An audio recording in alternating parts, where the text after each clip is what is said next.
Hello and welcome to Tales from the Backlog. My name is Steve Boshier and I am Kenny Rogers' worst nightmare. Tonight we are playing Casket Land on our show, and if you don't know anything about our show, on Tales from the Backlog, we play a large collection of games with a rotating cast of players. This is our first time in Casket Land. We will, I'm sure, have a great time in the land of caskets.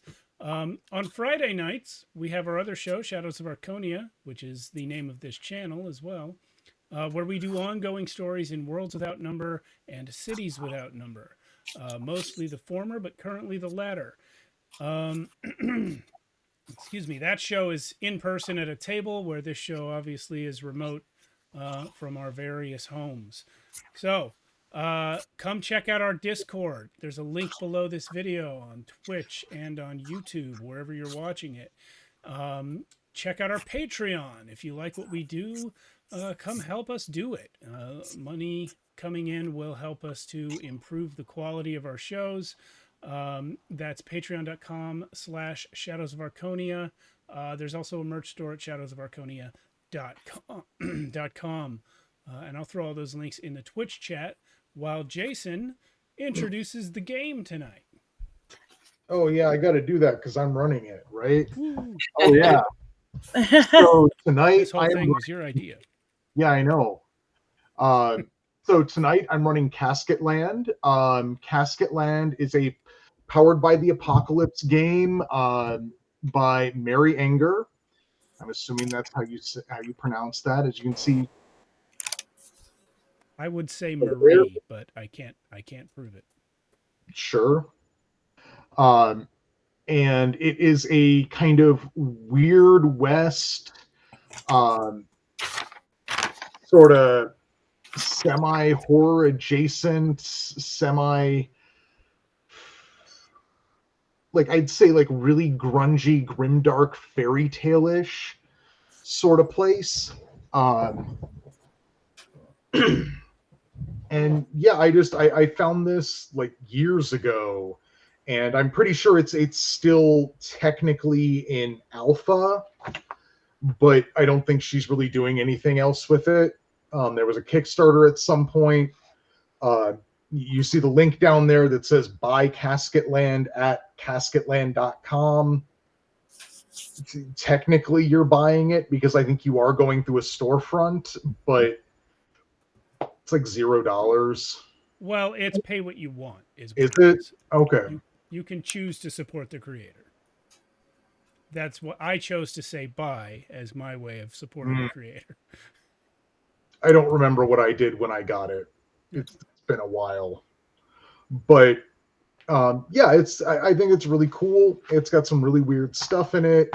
But yeah, demonstrably, it's not done. As Patty and Cindy I've played this with them before, and there are definitely bits where things don't quite line up. But we'll cross those bridges as we come to them. Alrighty.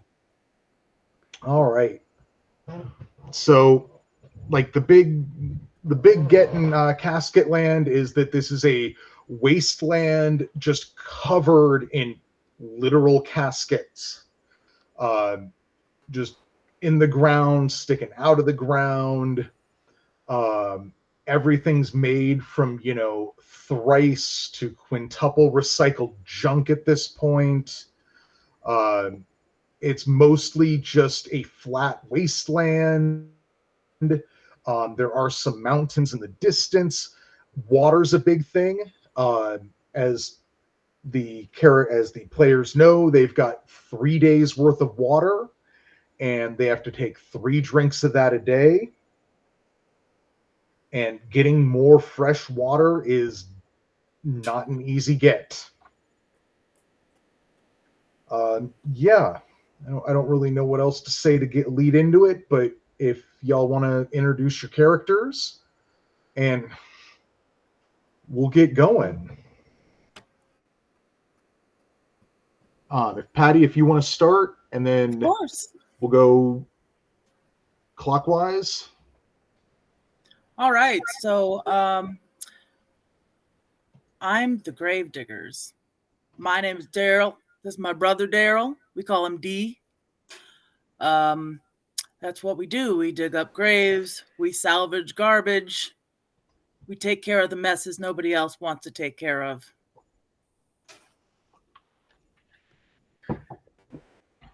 My Well done. name's Dusty Cooper. Oh, my real name's Steve, but then I'm playing Dusty Cooper. I'm the gambler. I roll into town, and then I stay on the outskirts and try to avoid trouble. But if trouble finds me, I'm not bothered.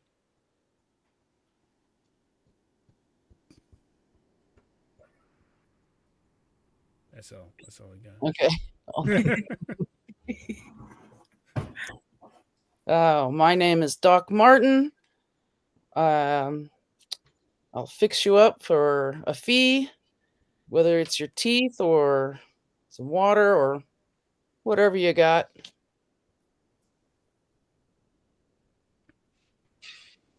Yeah, that's pretty much it. Alrighty. Well, you're the barber, right? That's the character. The class? barber, yes. Yeah. I love the Gravediggers is two people all the time. That's fantastic. Well, as it says, we travel in pairs, for Yeah. they cannot bear the agonies of what they've seen alone. That's great. I didn't read that character class. Could you play it with two people? Not really. I It's mean, not really maybe. designed that way. Yeah. Maybe Yeah. they have their own stats. So it's possible. All right.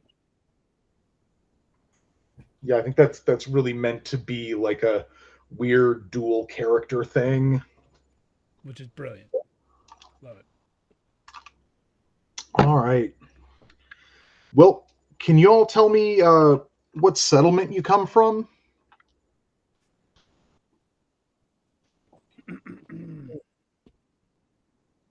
Give that Yeah. any- Wasn't it Sour Reg? I don't Sour know. reg. That's what it smells like. A sour reg. That's what we call it. Sour reg. Sounds good to me. Sure, I'll be from there. But not originally. You guys probably don't know where I came from. I don't think we know where we came from either. To be honest, it's been a long, short life. Yeah. A Yep. long, short life. No, that's a great way to put it. A long, short life. And unfortunately, we are not really going to spend a lot of time in Sour Reg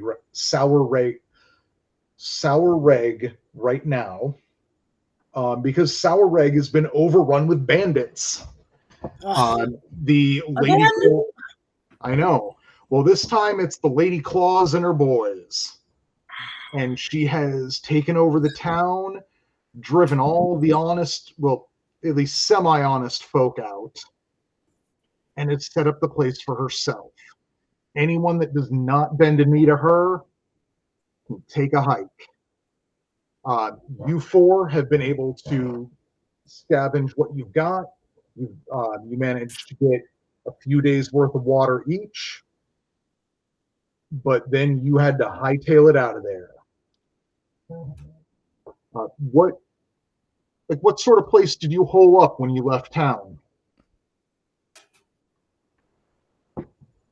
Well, me and Daryl, we just built a ramshackle shack out of some old casket pieces.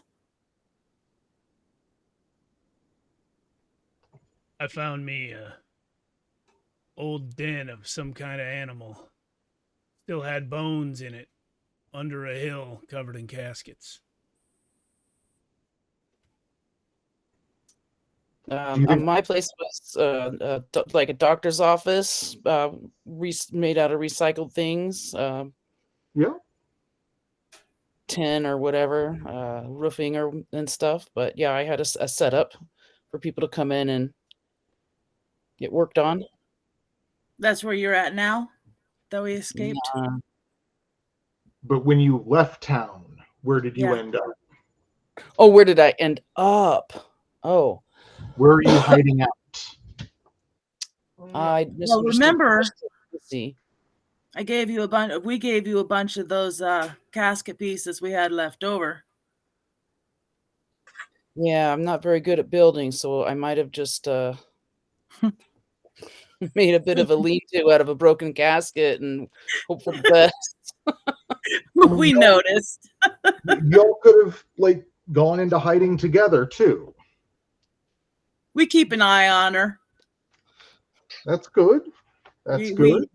we definitely need to have the barber close by. And I keep an eye on all three of you from a distance. We noticed. I guess I ran out of luck then.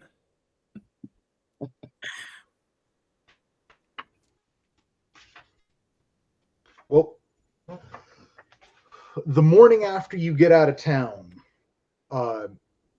you are holed up. You wake up where you were, and Dusty, you wake up and there is a guy standing in the entryway to this animal den. Hey, dude. Yeah, you honestly cannot tell how old or young he is, but you do know who he is. It's Loam, the local madman. Loam, what are you doing here? Loam stares at how big is this animal den you're holed up in? Is it like Okay, so imagine a snake den, but if the snake was as wide as a bear. So okay? like a tunnel. It's basically a tunnel. Well, yeah, like I've been around like an animal den before. Sure. I'm just curious, is it something you had to crawl into, or is it something you could walk into? You can walk into, maybe stoop if you're tall. Okay, so Loam is a little tall, so he's got his stick and he's kind of crouched down a bit and he's motioning for you to come out. I will draw my knife and slowly come towards him. Loam, I asked you a question. Well, What are you doing here?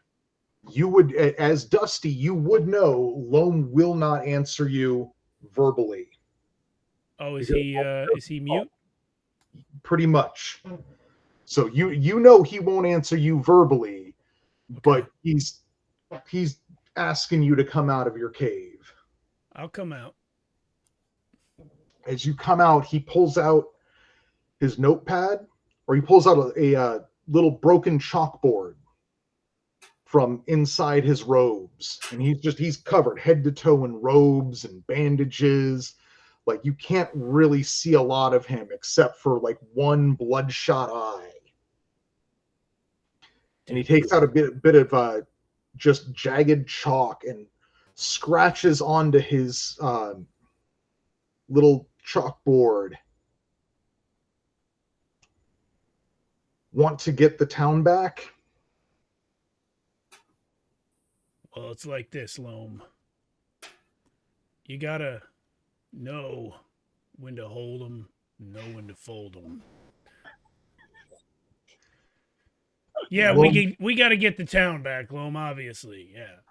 Loam takes some of his bandages and smudges that chalk as best he can into an erasure, and writes in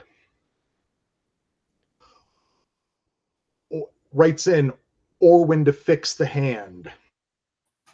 Wait, no, or when to stack the deck. Well, I know we're speaking in metaphor, so I'm not going to call you out. But I ain't no cheater. Loam throws his head back in silent laughter. Smudges that board out again and writes, "Come with to get others." All right, let's go. Excellent.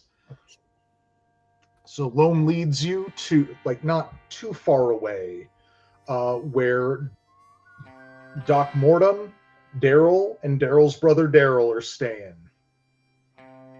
And he points at their little like hastily built shanty. Oh yeah, this doctor lives there, and the fellas wouldn't bury you when the doctor's done with you.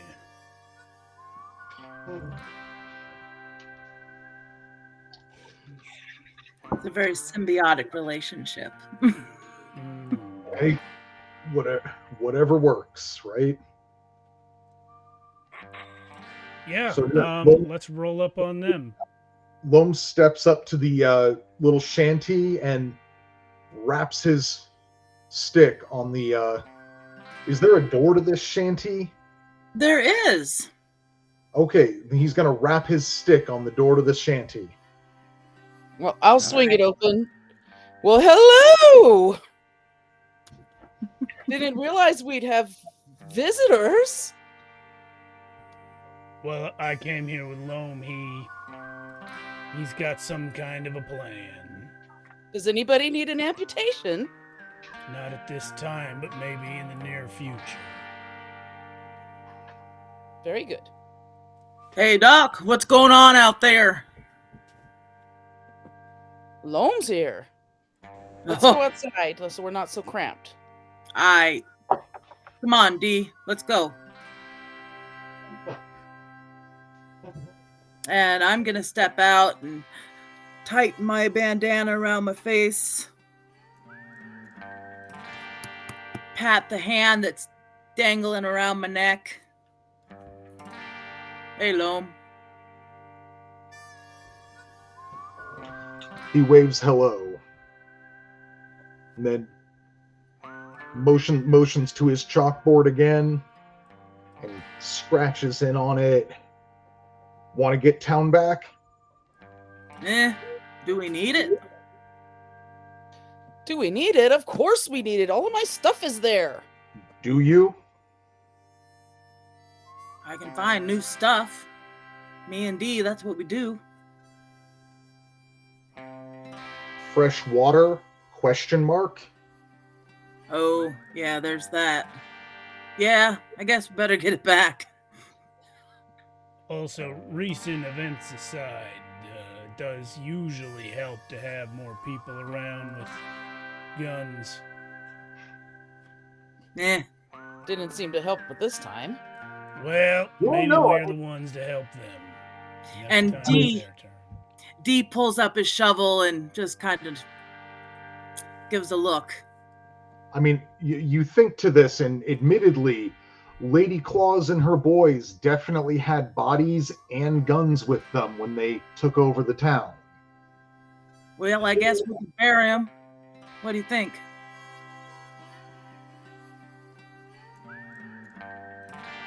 You kill him, we'll bury him. I kill him? Heck, let's all kill him. Who cares? It's our town, our water. It's true, it is our town and our water. One wonders why we didn't kill him before. Oh, that's right. There's a whole hell of a lot of them. I just didn't want to be bothered. Maybe we can get the jump on him this time. Do it real sneaky.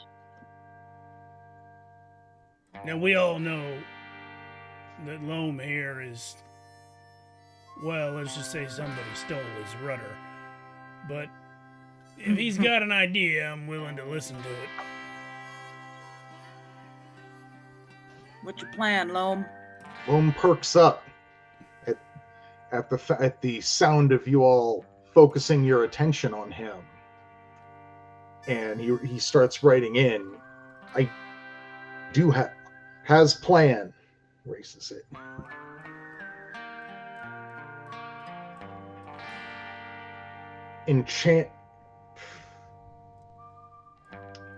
Enchant bandits or enchant boys away. You got one of them Pied Pipes. He points at all of you.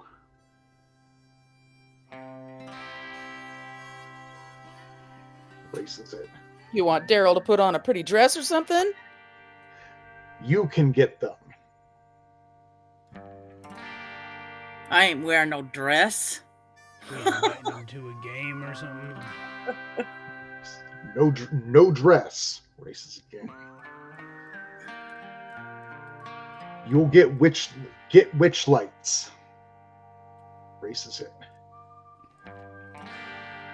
Get lures.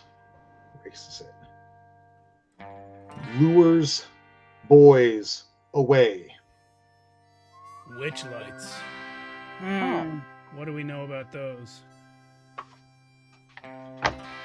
Well, how familiar are you with the areas beyond the immediate Casket lands? Sorry. I believe Dusty has been a wanderer in his life and has only been here in, what do we call the place? Rotten eggs? Or, Sour egg. sour eggs. I think Dusty's probably only been here for 3-4 years, but before that was a wanderer. So I have some familiarity. Okay, so Dusty knows that Loam is specifically referencing the swamp lights and the swamp beyond the wastes. Okay. Do we have to get those swamp lights from the swamp, or do you have a horde of them someplace?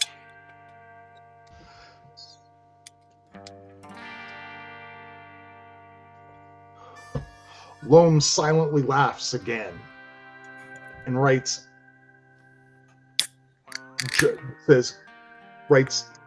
cache of jars for lights. So you've got Yeah. jars that we can put the lights in.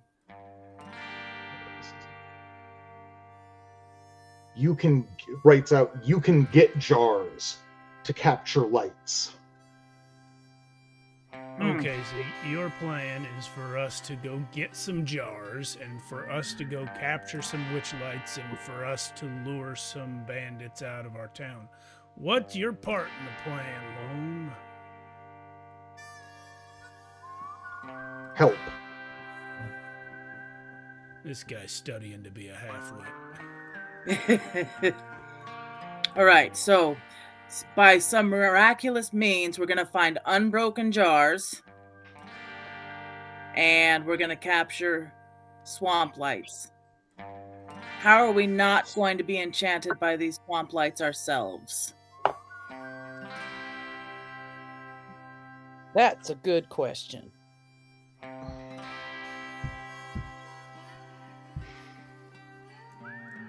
Is that what you're gonna help with, Loam? Well, Loam thinks for a minute.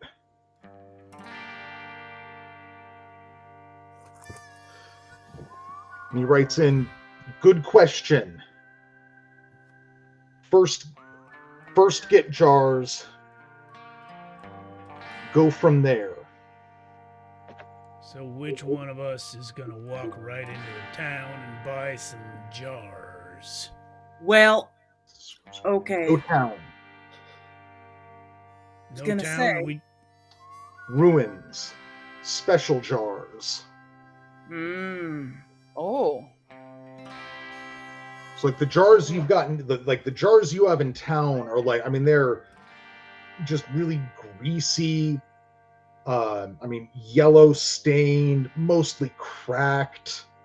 They're probably being held like they don't really have lids so much as they have like gunny sack, like with twine taping it down to hold whatever's in them in. yeah. And Loam's writing down good jars, clear jars for catching light. Okay, where are these ruins then?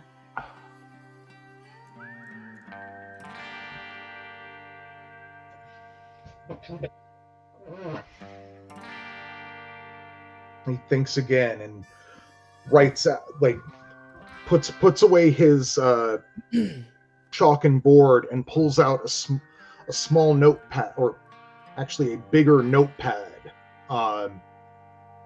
So it's a lot more valuable to him, but he turns it over to a blank page and pulls out a piece of graphite and starts writing down, like starts scribbling on it. And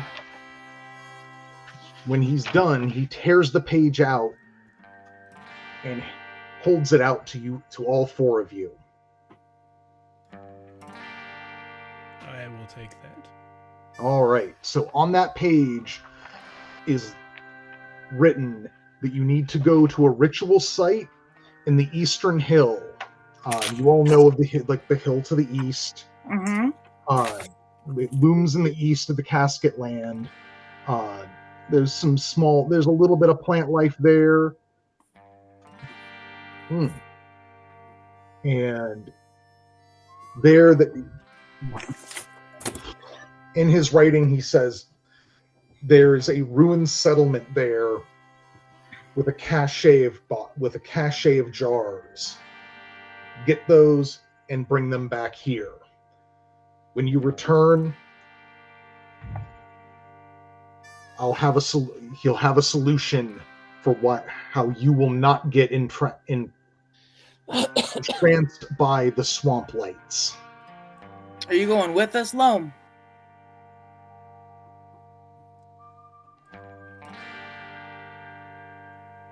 No,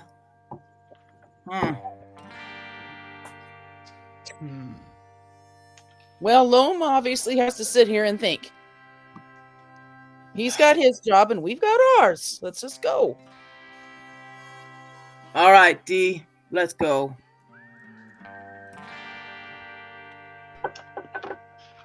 All right. I'm just wondering how much brains we can credit ourselves with taking advice from a madman who doesn't even have his plan finished up yet. Well, what else we gonna do today? The sooner we're back in town, the safer we'll be as well. I don't know. Well, that depends on whether the town's full of people shooting at us. Correct. Also, as the day is finally fully starting, everyone needs to take a drink of water. Got it.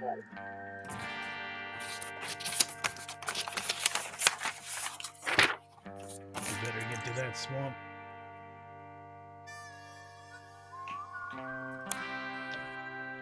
Ruins first, though, right? Oh yeah, the ruins. Yep. That's what I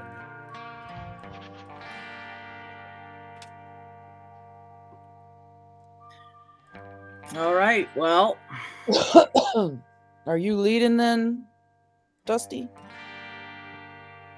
You have the map. Oh yeah, I guess I will. I've been out here long enough. I know all the lizards by their first names anyway. Let's head off.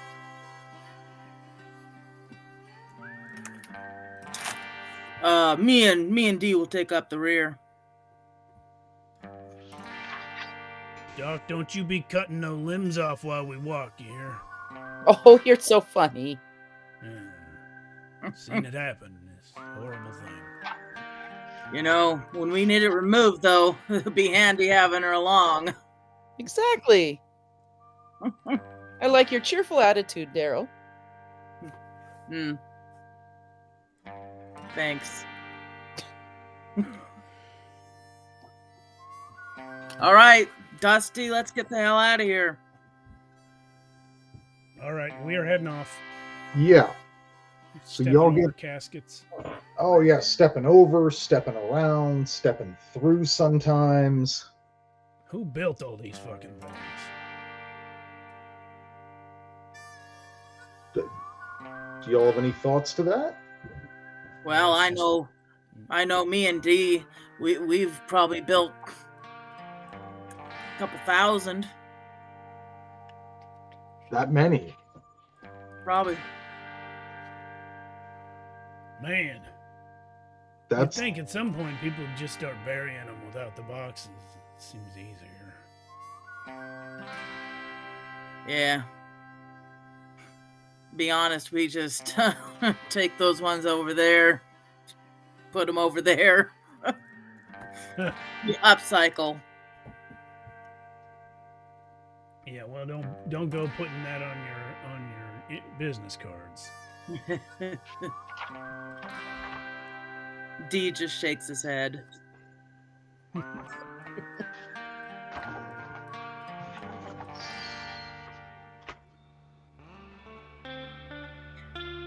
Okay, so So can we search along the way? Do you care if we do some searching, or are you looking for anything specific? there's all kinds of goodies out here in these caskets? Nothing specific. Obviously there's some Water? things. Yeah, Water water would be would be nice. Food would be good. Sometimes you can find some good full cans of anything, really. Maybe some old DVDs. Those are always useful. Look, guys, physical media. Daryl looks at you from a side eye.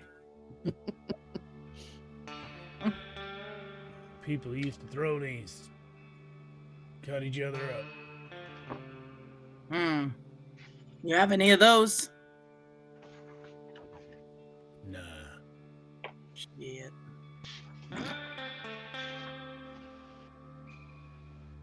So I just kind of hold on to the hand that's dangling around my neck, and I was like, well, let's just get going. That's maybe we can find some good stuff along the way. Daryl, whose hand is that anyway? This is my mama's hand. Where's the rest of her? Buried, of course. Why didn't you keep her together? I didn't need all of her. I just want a little memento. Well, Good luck. you couldn't keep an earring or something? An earring. What'd you take her hand for, man? I just thought it looked nice. I always liked my mama's hands. Well, I'm sure it looked real nice when it was attached to her. Yeah, it still looks pretty darn good if you ask me. Dee's got the other one. How about that? Gotta keep them together and all, you know? Mm.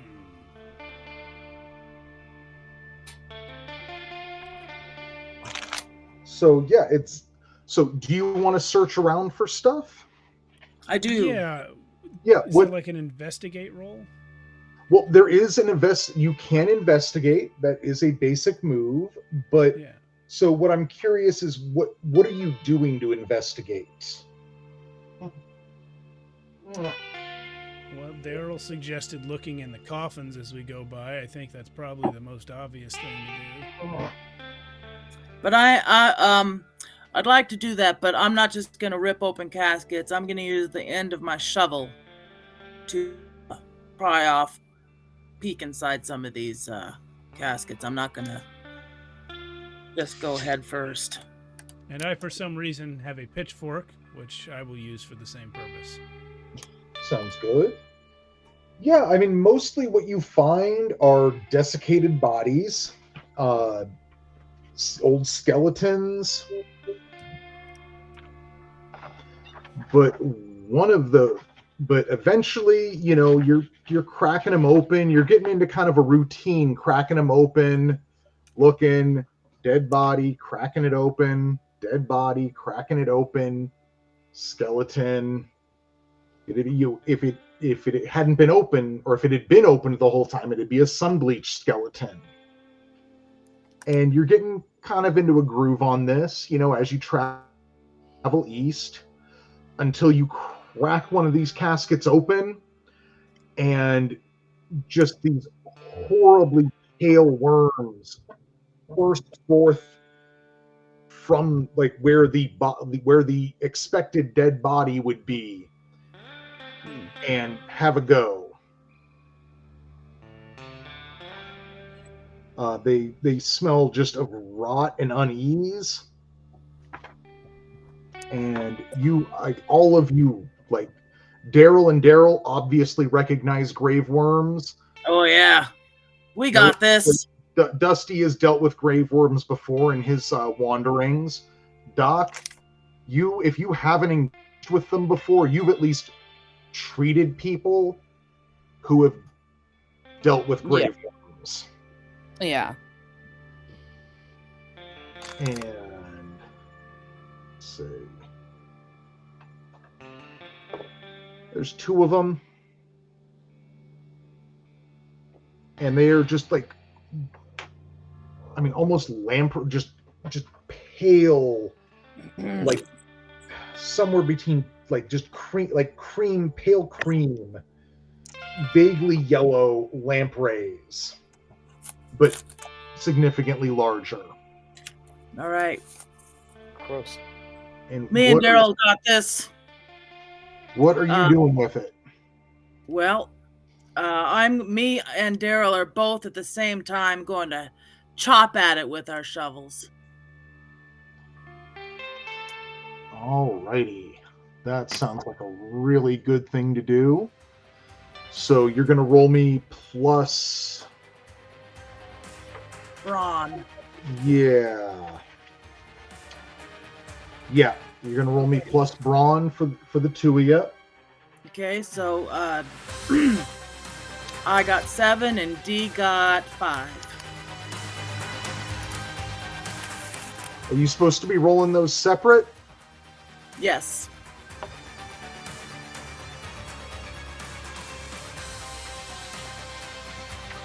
Because they have different stats. True. Okay. True. All right. Well, so who rolled first? Me, Daryl. Daryl? All right. And you rolled a 7? Mm-hmm.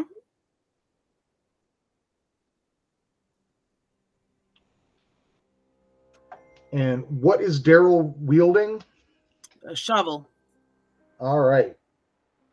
So, yeah, Daryl connects. What's the harm that shovel does? 3. Nice. Any other tags on that? Just loud and messy.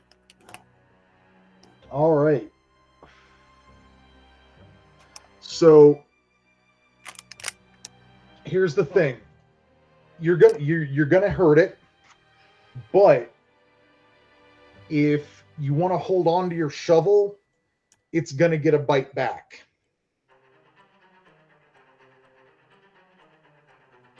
If I want to hold on to my shovel, it's going to get a bite back.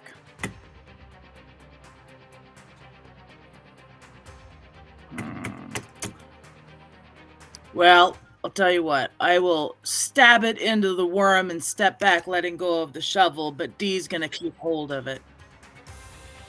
Okay, we haven't gotten to D yet. Okay, yeah, I'm just saying that's what's...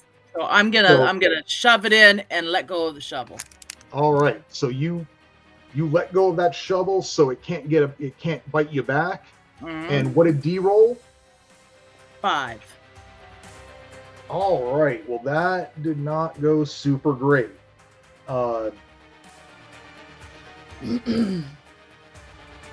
D goes. Is D wielding a shovel as well? Yep. Okay, so it makes sense. So D goes in with that shovel, and I'm assuming at the same worm that Daryl was going at, just to try and really get it down. Yep. But the other worm comes up and just like slithers up around D, binding him, so he can't do anything. All right.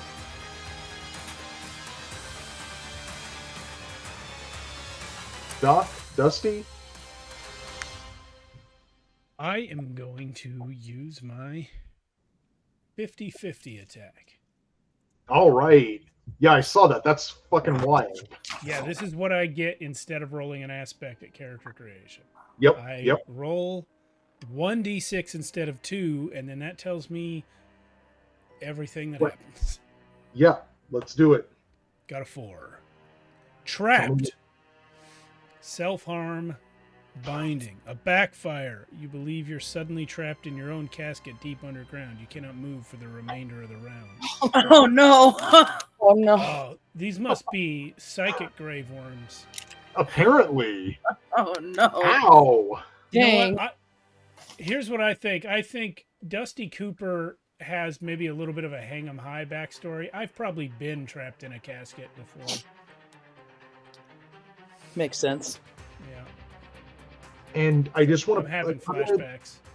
I want to ask real quick. Y'all have taken a look and like gone over what all your like items and gear and stuff does. Mm-hmm.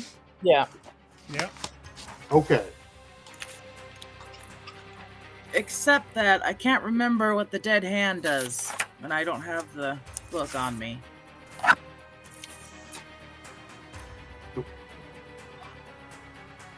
Is it a dead man's hand? Yes. Well, it's my All right. mom's, but Well, yes. Dead mom's hand. It's gonna add plus if you use it, it adds +2 to creep. And you can use it in medicine, rituals. You can dangle it from your neck as a dark warning to all who would mess with you.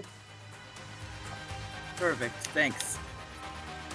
Yeah, I'm just reading off of the out of the items book. Mm-hmm. How about grave dirt?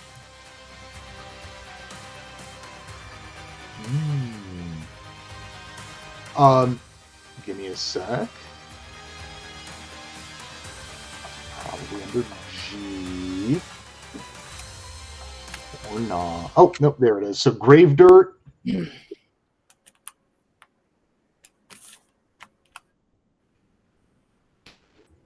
So grave dirt, packed like a satchel of medicine, you can feed this foul earth to a friend or foe in an attempt to put them in the ground.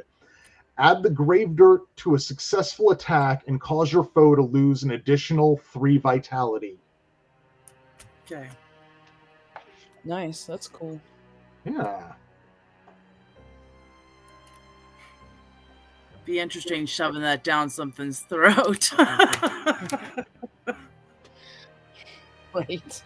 So, question: when I rolled my thing, I got 4 trapped, and the first two Yeah. things it says self-harm and binding. Mm-hmm. So I have. Does that mean that I'm taking a strike to my vitality? Yep. All right. Well, there I am. Oh, let me out! Okay. Am I up? Yeah. What's Okay. Doc doing? Yeah, Doc was hoping these guys with the longer attack weapons would take care of this situation, but since that didn't happen, I'm gonna step up with my razor and slice at the worm that's wrapped Daryl up, D. All right. or D, I mean. Yeah. All right, please roll better for me today. Oh, that'll be a 1. Oh my goodness. Okay, so you cannot you technically you do you have a negative modifier to that? Wait, I did not put my modifier on. I apologize. Well, I'm I asking just saw because that 1 and I was like, are you kidding me? what are you rolling?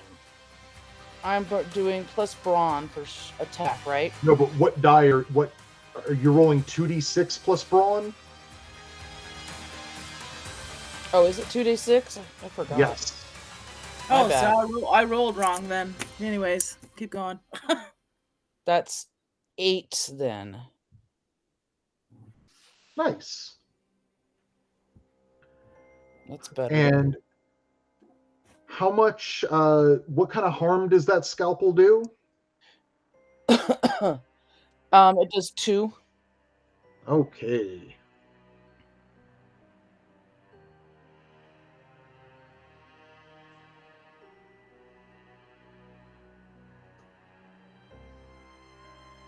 So yeah, you get in there, but you got to get in close because you got that scalpel, and you slash at that pale worm, and it rears back because it doesn't like getting hurt. Because what does letting D go, but you had to get close enough that the other worm just gets in and gives you a real good chomp for 2 harm. Okay.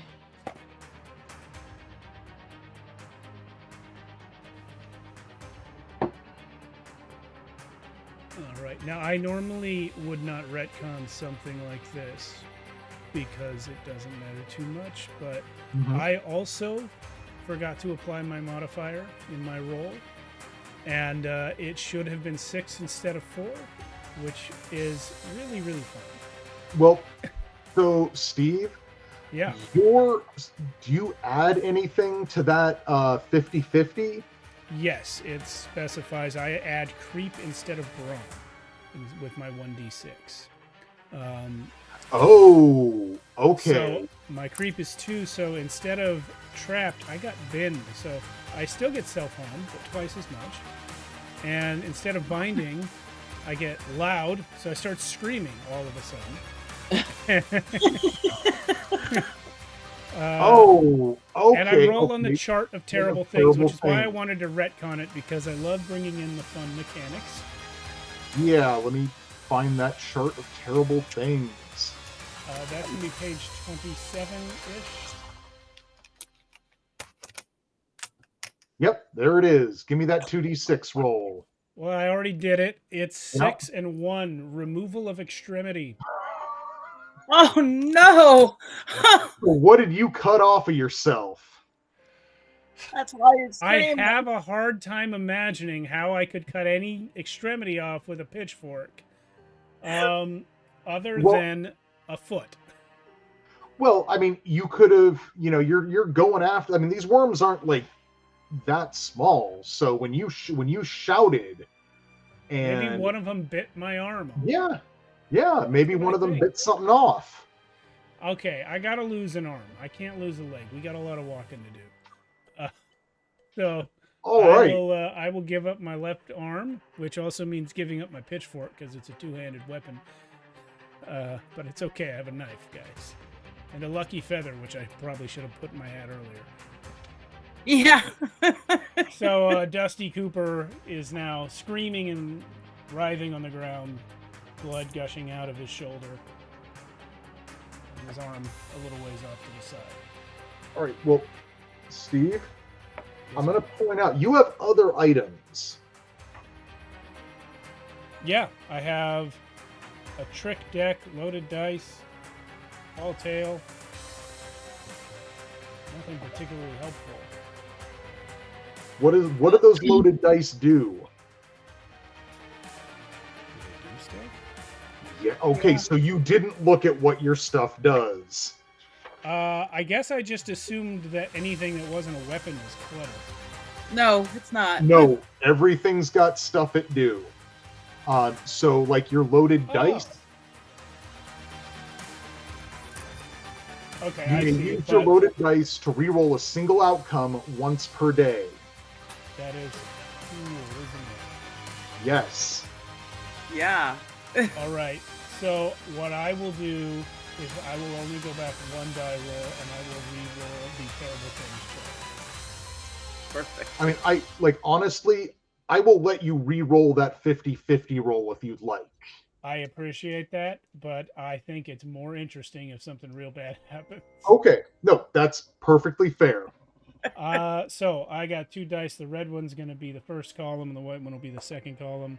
And this time I got corruption of sense, which is way less bad than removal of extremity.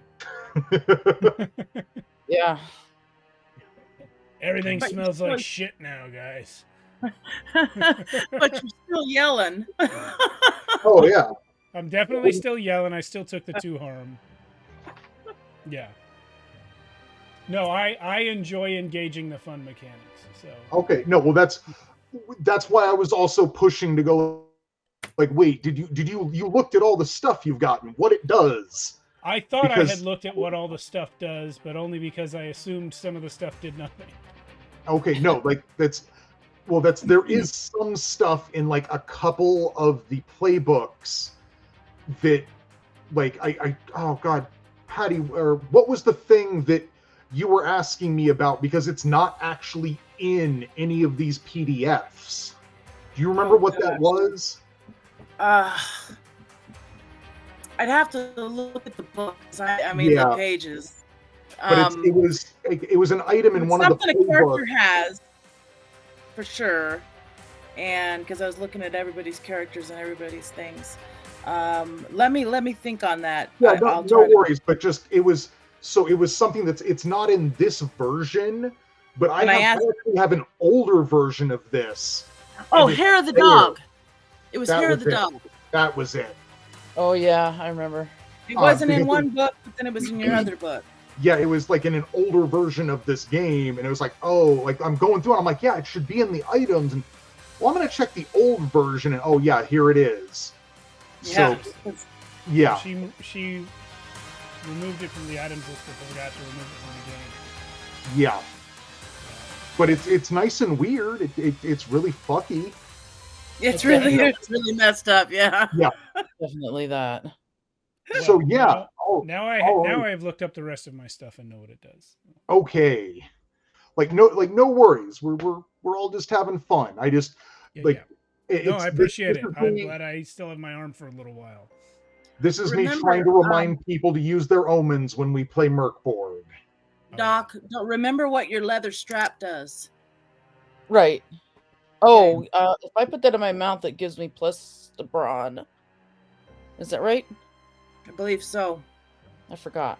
I think if you chew on it or bite on it, it gives you plus Yeah, to something. so all Yeah. attacks you make throughout the remainder of the encounter get +1 harm on all successful rolls. And I guess it gives you +1 brawn too? Mm-hmm. Yep. Yeah, sure, cool. Yeah. So as long as she bites on it. Right. Well, I will put that in my mouth right now. Yeah, so who wants to do something next? Daryl wants to do like a backbone, a survival to go get his shovel. So I want to jump in there, grab my shovel, and scooch away. Well, roll me that plus backbone. 10. Oh, yeah, you Wow. absolutely got that. You want to describe it to me a bit more? Sure. So I jump up, grab my shovel, put my feet down on that worm, and hop across out of the way. So they're coming out of that casket. So I hop up, feet on the worm, rip my shovel up, and dash away towards the sunset. Just whoosh. Are you diving away from excuse me. Weird burp. Yeah, so I'm jumping away from. So I'm jumping basically over the worms, grabbing my shovel. And keep going. Okay, cool. Well, what's D up to? D, he got freed because the worm got cut. Correct? Yeah, Doc freed up D. All right. So let's see.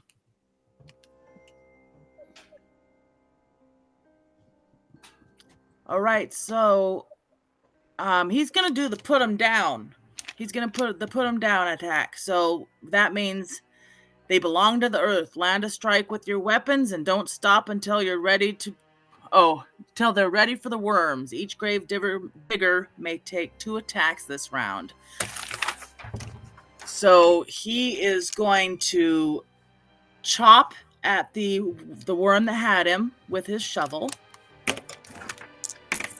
Which is, let's see, 5, 6, 7, 8 for the first one. And then he is going to stab.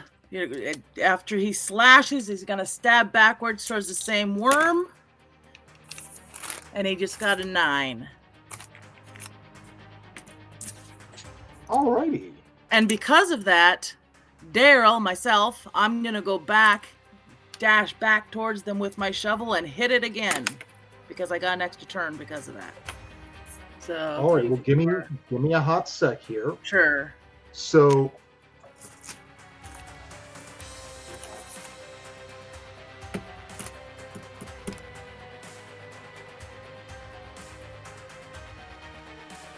So yeah, it's your so D definitely he hits it, and how much harm is that? 3 to each, so 6. 6? Nice. Yeah. He smacks it a couple times. Boom boom. And as he finishes off that second hit, the something's tail whips up and just knocks him over. All right. And yeah, I'll give if you're going for the put him down, I'll give Daryl another action. What's Daryl doing? Well, now that he sees that D is down, Mm-hmm. he's gonna dash back, grab D, and keep moving back towards Doc. Alrighty. And so that will be backbone, right? Survival. Yeah, let's do survival or aid or roll plus backbone. 9. Yeah, he absolutely is able to grab his brother and pull him back to where Doc is. Not I got you, D. genuinely not that far away. Something Daryl does notice though, as he's pulling D to Doc. That worm that D really knocked down has been cut in half, and now there's two worms where it was. So now there's 3 worms. Mm-hmm. Perfect. Okay. All right. Well, shit. Now there's 3 of them. Who's up? You, I think. Me? Or is it because Well, you're just screaming, right? You didn't lose your turn. So for reals, who? Yeah. So Doc is going to be a little bit out right now. No, not Doc. Dusty. Yeah. Dusty's a little out of it right now. He's Right. not bound. He's just. Well, no, Dusty's not bound. He's just. Yeah, that was the first roll that I redid. So Yeah. I'm not losing any turns. Yeah. to 6. So Dusty and Doc, with just whoever wants to do whatever. Yeah, I'll go ahead and do another 50-50 attack. This time I'll roll it correctly. Yeah, I'm coming in with the pitchfork. Here we go. Cool. So that time, rolled correctly, it is a 4. So I'm going to take another harm. And no, you know what? I have 3 of those loaded dice. I'm going to use Yes, you do. I'm going to use another one. That time it's a 5. So that's... Oh, no, it's 5 on the dice. I don't get it. I can't roll a 7. How the fucking... Hold on, let me look. Yeah, no, oh no, I'm looking at it right now. Here's what I think it is supposed to be, now that this has happened. Yeah, tell me what you think, because I'm curious. So it says I'm supposed to add plus creep to my 50-50 attack roll. That is to determine if I hit, but we still use the natural number on the die for the table. Okay, I think. I'm absolutely with you on that. So we're just gonna redo this whole attack. Yeah. Roll plus creep to attack it. Okay. And then it'll just we're just gonna do the straight die roll to determine the 50-50. Okay, so Is that what you're thinking? That's what I'm thinking. Yes. Okay, yeah. I am with that. So the straight die roll is the same as last time, so it's going to be a 5 for break, and the attack roll is 7 with the plus 2. So you got a 7 on the attack, and then a 5 on A 5 the on the 50-50. Yeah. So we're talking about using the same die roll to determine both, right? If one has the modifier and the other doesn't.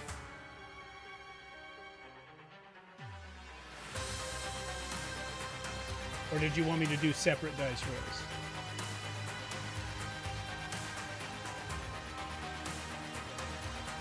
You know what? I'm gonna break from what the actual playbook says to do, because that's really fucky. I'm sure it makes absolute sense to the woman who wrote this.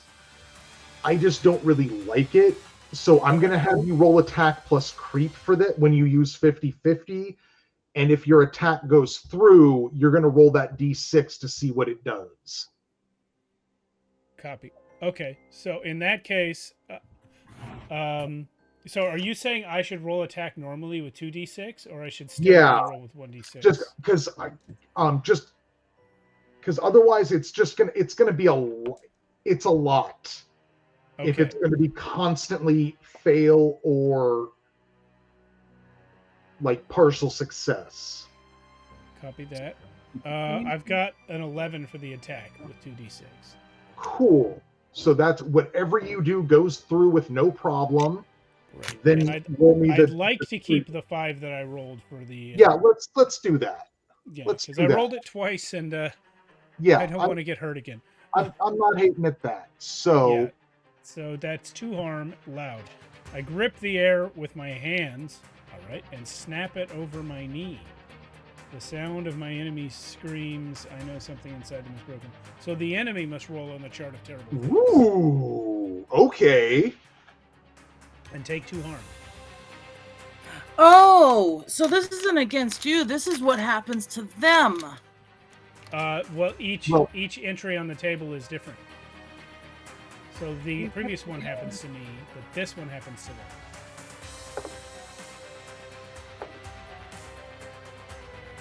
Interesting. Because what was the last one you got? You got loud.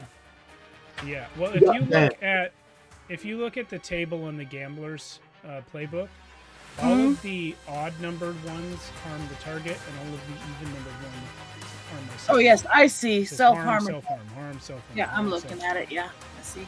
Okay. Well, Dusty, which one were you attacking? I kind of lost the spacing. Which one was closest to me? I think I would attack the one that tried to bite my arm off.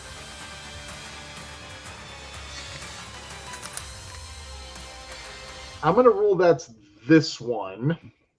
Cool, that one then. Because so you totally do that, and you feel like it. I mean, I don't know if these things. I mean, can worms scream? These worms sure can. Well, this one can for sure. Because it makes just the weirdest noise. Like I can't even. Like it is Lovecraftian in how I cannot describe it because I can't think of what it is. But it doesn't look like it's super hurt, but it demonstrably just thumps on the ground and writhes around a bit. And so because you've all like dealt with grave worms before. Yeah, you get the impression that if you would actually cut it here, it would have split into a couple more worms. Did I not cut it with the 2 harm that I did? Well, I was using a pitchfork inside it. Well, in addition, the table says 2 harm loud. That's the first thing it says. No, I know. What I'm saying is, in addition to that, it's not regenerating into 2 more worms. Nice. Gotcha. Okay. Because so when worms drop down to half health, or when a worm is cut in half, it becomes 2 grave worms. Okay. And yeah, you broke something inside it, so this one, its regeneration's all fucked up. Awesome. Cool. Nice. The other 2 less so. What are the odds of that?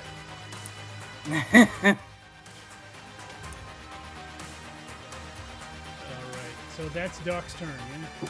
So, yeah, amongst all that ruling, Doc, what do you want to do?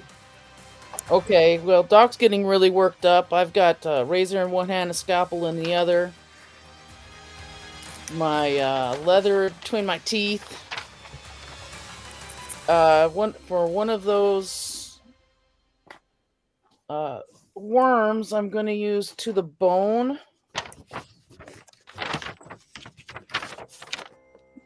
Can aim for a crucial spot on the target with my razor. I roll plus brawn. That's an 11. So we'll skip down to the. Is that a success? Yes, an 11 Okay. is definitely a success. I'll skip down to the success part then. I inflict an additional 3 harm, and the target bleeds to death in 2 rounds. So that is 3, 9 damage, I think. Oh, right, because you've got Because I have my. one, 2. I mean, I've got 5 damage. I counted 7. 2 for the razor, Yeah. 3 for brawn. Okay, so you're not adding Extra brawn to 3. that. You don't add brawn to the harm unless it's saying. Do you have something somewhere that says you're adding brawn to the harm? Yeah, it says roll plus brawn. That's for the attack. The attack roll is plus brawn. Oh! I get what you're saying. So then the harm is going to be either the 2 Yeah. from the razor or the scalpel, and then you're getting an additional 3 harm from the to the bone success, Yeah, So you're right. 5. and 7. plus 1 harm from the leather strap. It's 7. I was counting that brawn incorrectly. Wait, where? So I've got the 2 from the razor, 3 from to the bone, and then 1 from the strap. So 5. No, Why can't I do math tonight? 6. 2, 6. 3, 4, 5, 6. 6, man. 6. 3 plus 3 is 6. I knew that. Okay, I'm a doctor, not a mathematician. true. Sentence makes me nervous, Doc. So which worm were you going after? Were you going after one of the 2 split worms or the messed up worm that Dusty just got? Yes, I was going through for one of the split worms, and this allows me to hit a crucial spot. Yes, you do. Yeah, you cut that guy up, but good.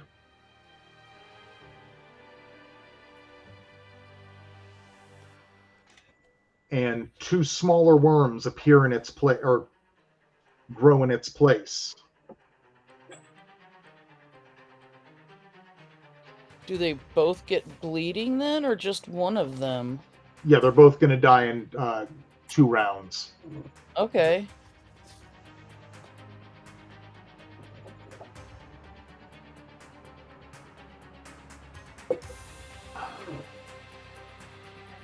Who would like to do something next? Daryl would like to go forward. Let me see.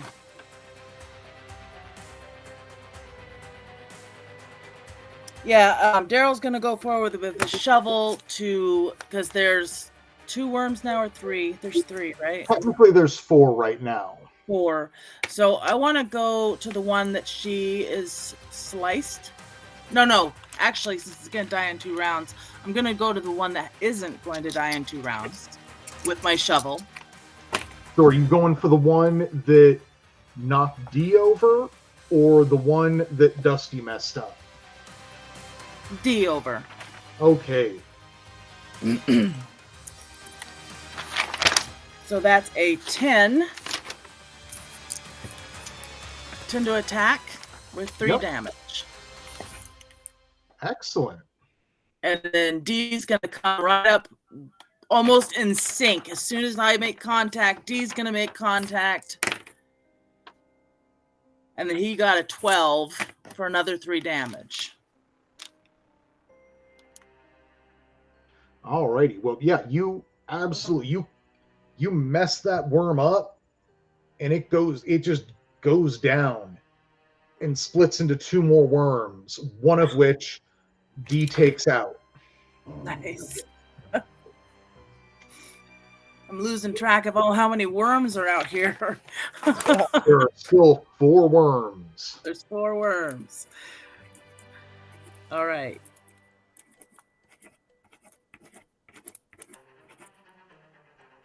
Believe it's your turn, Dusty. All right, here I go. Rolling my attack. That's a 5 On both on the die, attack. On the on attack. both die plus creep. Is it? Wait, am I rolling both die or am I taking the higher of the 2 dice? You're rolling both dice. Oh, well then that's 7.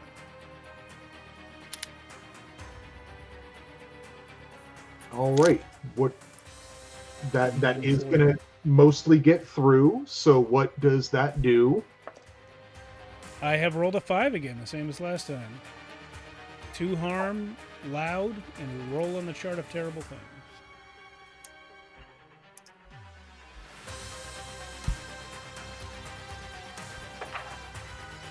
This gambling is going quite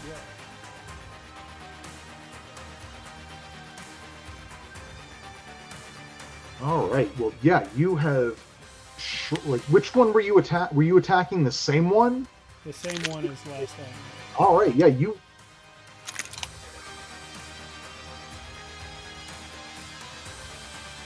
So I got shredded extremity on the terrible things, but these worms don't have a lot of extremities. Or the whole thing is an extremity. I was just gonna say that. Yeah, the whole thing. Well, because you haven't quite killed it yet, but when you break, all its teeth, all the teeth in its like lamprey-like mouth just shatter. Nice. And this one can no longer bite someone. Ooh, cool. It's also mostly dead.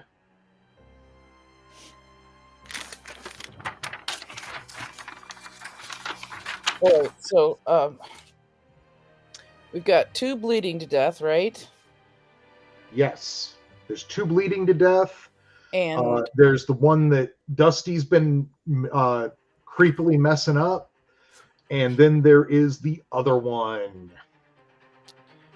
okay, I'm going to go to that 4th one, and I'm gonna roll.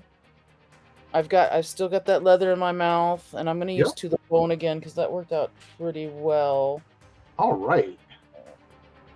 Well, I only rolled. Well, actually, that's a 10, so it's not terrible. Is that a success for this? You rolled a 10 altogether. Yeah, with the brawn. I mean, you're correct. That's not terrible. That's a full success. Okay, excellent. And yeah, you cut that guy. You absolutely carve that little guy up, but good. Nice. Like you carve that guy up so much, it's not. It can't even bleed to death in 2 rounds. Perfect. It does technically, like you watch it as you cut it up, it doesn't die. But it's cut up into such small little bits that the little bits wriggle back into the ground to get away from you. And I'm sure I'm trying to stomp on them, but they're too quick for me. I mean, mostly, yeah, you can get some of them, but most of the bits of it slither into the ground. All right.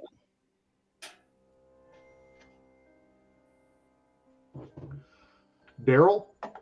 All right, we're gonna put them down again, which gives us each 2 attacks. So I'm gonna go for that 4th worm with Daryl for his first attack. It's going to be So, which worm is Daryl attacking? the one that hurt.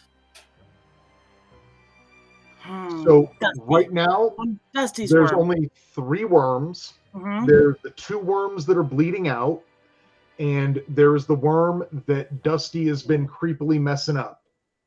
I'm gonna go. The first attack's going to go towards Dusty's worm. Okay.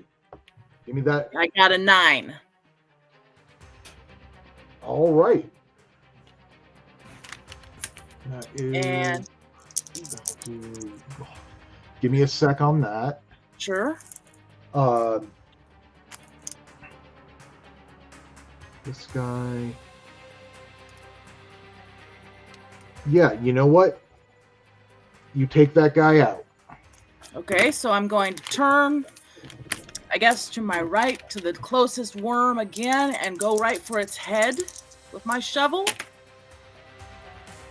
And I got a 10 for 3 Yep. more damage. That's Daryl. Yep. And then D, as soon as I make contact, D comes in for the same worm. Well, no, so there's 1 worm left. Okay, that worm then. He just got an 11 Yeah, for 3 damage. nice. And he's going right after that worm again. 7. Yep. What was that last one? Attack at 7, so 3 more damage. All right. Well, the 11 had it, but D just, I guess, is so into killing this worm that he is just chunking at the ground with his shovel, their shovel, just trying to get it more. Just But won't that- give up. Yeah, but that is the end of the grave worms. Well, all right. Do you find anything interesting in there? I hope so. Hey, you know what? Yeah, you do. You find a little jar. Like it's like a little like tin jar with a lid on it, and it's got a little halo, like a little shining halo on the label on the lid. And you recognize that as a really old jar of Miracle Balm. Oh, nice. And Neat. Miracle Balm has what, 4? You can use it to regain 4 vitality. I took 2 harm in that fight. If someone wouldn't mind. Actually, I was gonna give you aid. Yeah, Yeah, that's what I was gonna. I was ask going to for. offer first aid as well. Yeah. Can I have a question? Can Daryl and D both give aid?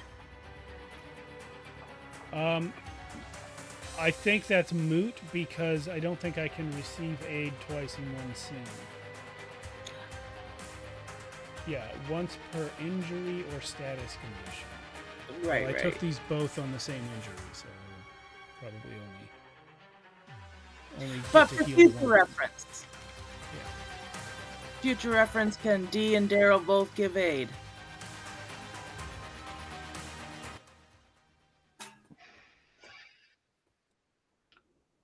It depends on the circumstance. Yeah, I'm gonna say like only one person's gonna be able to treat Dusty. Right, of course. But one thing I'm actually kind of curious about with Doc and Daryl, what aspects do you have? I have leech. I have serial killers.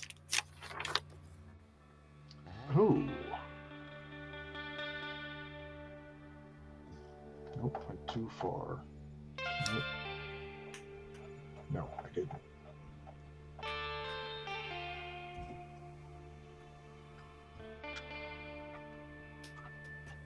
Okay. Just realized I was kind of curious about that. Yeah, so who wants to treat Dusty here? So, question about that, about her leech. So it says once per encounter, All harm done to an enemy in a round can be redistributed as vitality to your party members. So she did more than 2 damage. Can she just give him that vitality? I mean, obviously, she should do it during battle, but Yeah, I was gonna say. Yeah, no, we can retcon that. now that we know how it's used, and that says once per encounter, so it's not a daily deal. We'll also note that it's the harm done to you're when you use that, you're not going to be doing harm to the enemy. That harm is going to trade into vitality. Trade. That it's a trade is why. Oh, okay. I don't think it's a good trade because some of that harm did need to go to the enemy. It's true. So I gotcha. I read it incorrectly.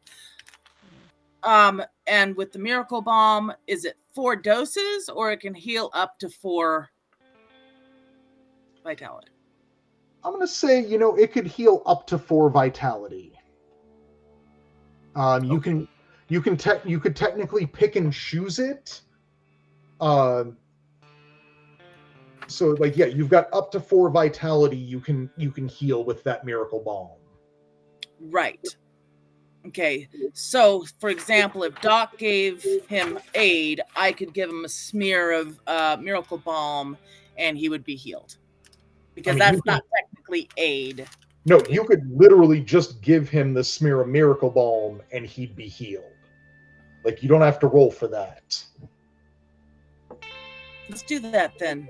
I'm gonna slather you with some old rancid fish smelling goo. Fish smelling, like it smells that like good. home. Unless you'd like some newer rancid smelling goo. I have some person. I'm gonna use the fish goo. Own Miracle Balm on myself. All right. All right. Well, we killed some worms and applied some Miracle Bomb. A little bit ahead of breaking even there. A little bit. And nobody lost a limb. Nobody lost a limb. Almost. I did use up 2 of my lucky dice, though. That's and your sense of, I mean, you probably don't care at all about what that Miracle Balm smells like, because your sense of smell's all fucked up, right? Well, that's why I said it smells like home. Exactly. Yeah, we don't know. We don't know if it stinks. I don't even know my sense of smell is messed up. I just think everything smells weird here. Well, no, because you just lost your sense of smell, right? What's that? Well, you just messed up your sense of smell, right? Yeah, it says corrupted sense. Yeah. So whatever corrupted means, it's not. No, I'm going with how you did it. Yeah. I had a question though. Yeah. So my trick deck says once per encounter, you can enchant your ally or target into being more susceptible to your lies. Okay.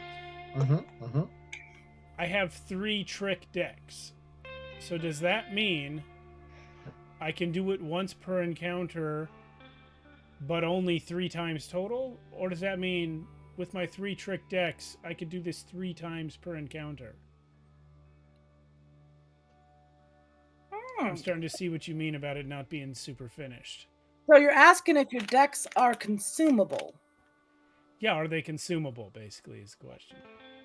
When we played, they were not consumable. You could do it 3 times. Yeah, and then that would be the same question for the loaded dice, because I had 3 of those, and they're supposed to only be once per day. So what I'm going to rule that the trick deck is going to work like the loaded dice, and that you can use them. You've got 3 of them you can use, but you can only use them once per day each. Okay. That works for me. Fixing the game. Yeah. Just And it makes sense. Clarifying. Yeah. Makes sense for me. Yeah, so you tore up those grave worms. They're all gross. I mean, they the the ones that did regenerate a little bit scuttle back into the ground, and you continue heading east. Yes. All right. Yeah. Yep. So you continue your trek east. It's maybe not as long as you thought it would be. Uh, and this the whole of Casket Land, like it feels big until you're actually walking it. Then maybe it's not so big, you know.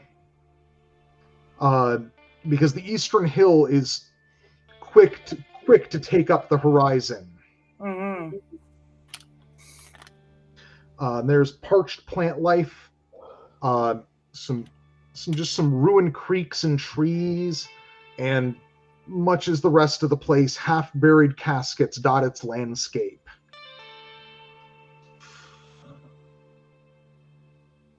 As you crest the hill, you feel a rustling in the wind as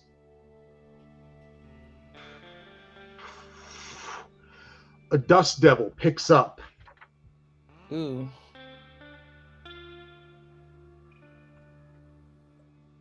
Have you dealt with dust devils before, anyone? I can Well, roll. I'm I sure. I'm sure the diggers have, because they're always out here digging and searching for things. I'm sure they have. Yeah, I doubt that Doc has, unless one's come through the town, but I'm sure she's heard of it. She's gonna put up her handkerchief though, because that's Well, just common sense. that's good. Can you all give me a roll plus smooth, everyone? Mm. Daryl got 9. Dusty got 6. Doc also got 6. And D got 6. But I will use my tall tale on this. Oh, tell me about your tall tale. Well, I heard about these things before, and I know exactly what to do. Oh, okay, yeah, no, you totally know. All right. Obviously, I mean, Dusty, you've been out in this dusty, arid, arid wasteland, and the thing is, dust devils out here aren't just, wind. They're a just malevolent presence that will try to dehydrate you, hurt you, and suffocate you. What was the middle one? Hurt you. Oh, well, They it's they will encapsulated in the other two. they can hurt you at range. They try to get up in on you and suck the water out of you. They try to get around you and make it so you can't breathe. You know, the things that crawl, rend, and tear, they are threats, but they can be disposed of. How do you stop wind and dust? How can you trade your life with something that wants nothing? The dust devil's wind blows fast and hot, tearing flesh from bone. To stand close to it for too long is to dry out and become more dust for the devil. But you know about this thing, because you know that it does have a weakness. You can disrupt the wind that drives it.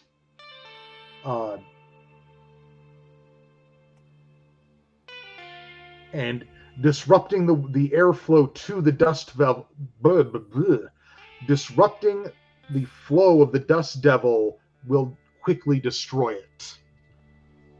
Any advice on how to disrupt the flow of the dust? Oh, so we just have to make wind to beat the wind? Is that what you're saying? Perhaps a wind break.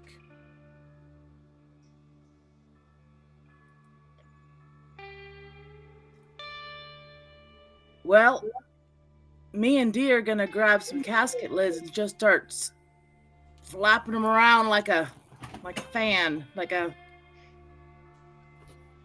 I don't know. Yeah. Okay. Dusty. Just make its own wind, make its own air. Hopefully. I will also grab casket lids, but instead of trying to use it as a fan, I will try to use it as a windbreak to physically disrupt the air that is creating this dust devil. Yeah, I think Doc is gonna try to find a casket that she can just hide under.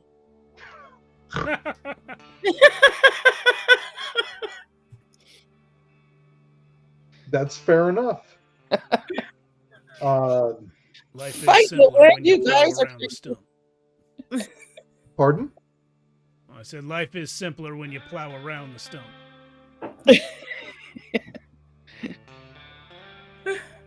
Or if you become the stump. Yeah.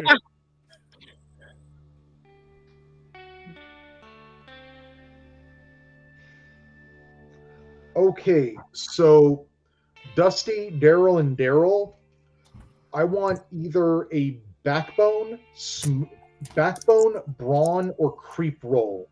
Whatever you got that's best. All right, that's creep for me. 12. Ooh, nice. Excellent. Let's see. 6. So 13.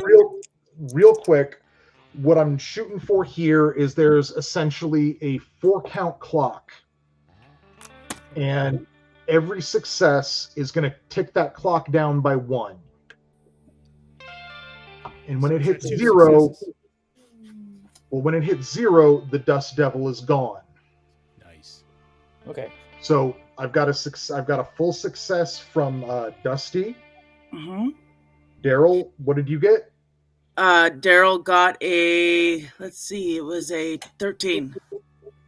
Okay, so that is going to disrupt it more. What's D got? 10. Excellent. Wow.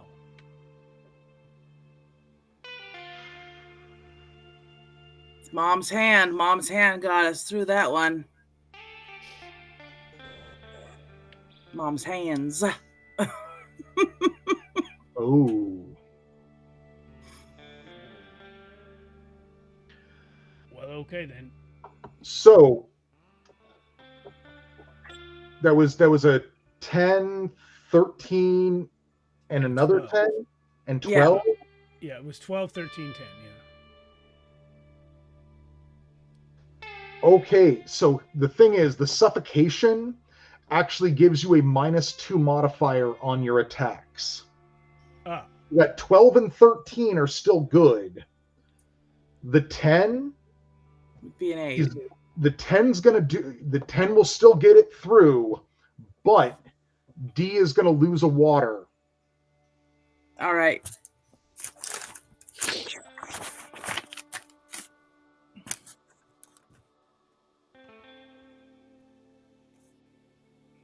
Okay. And it's still got 1 tick on that clock.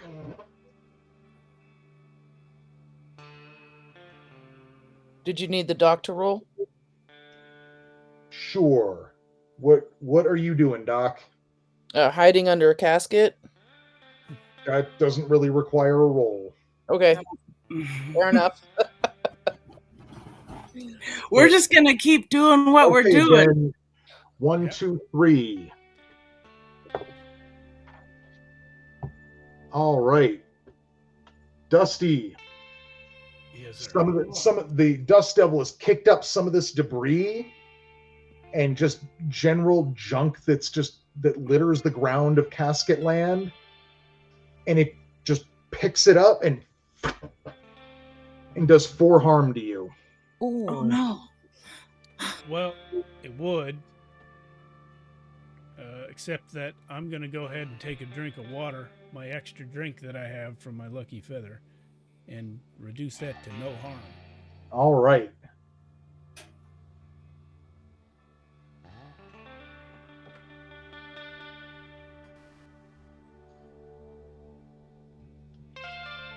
So let's get another. Who wants to do another thing to knock this dust devil out? Oh, I will do that. I will continue to try and disrupt the airflow with this coffin lid. Alrighty. 7, 8 plus creep 10. So that's gonna be an 8 with the debuff. All right. Yeah. So you are able to finally fully disrupt it.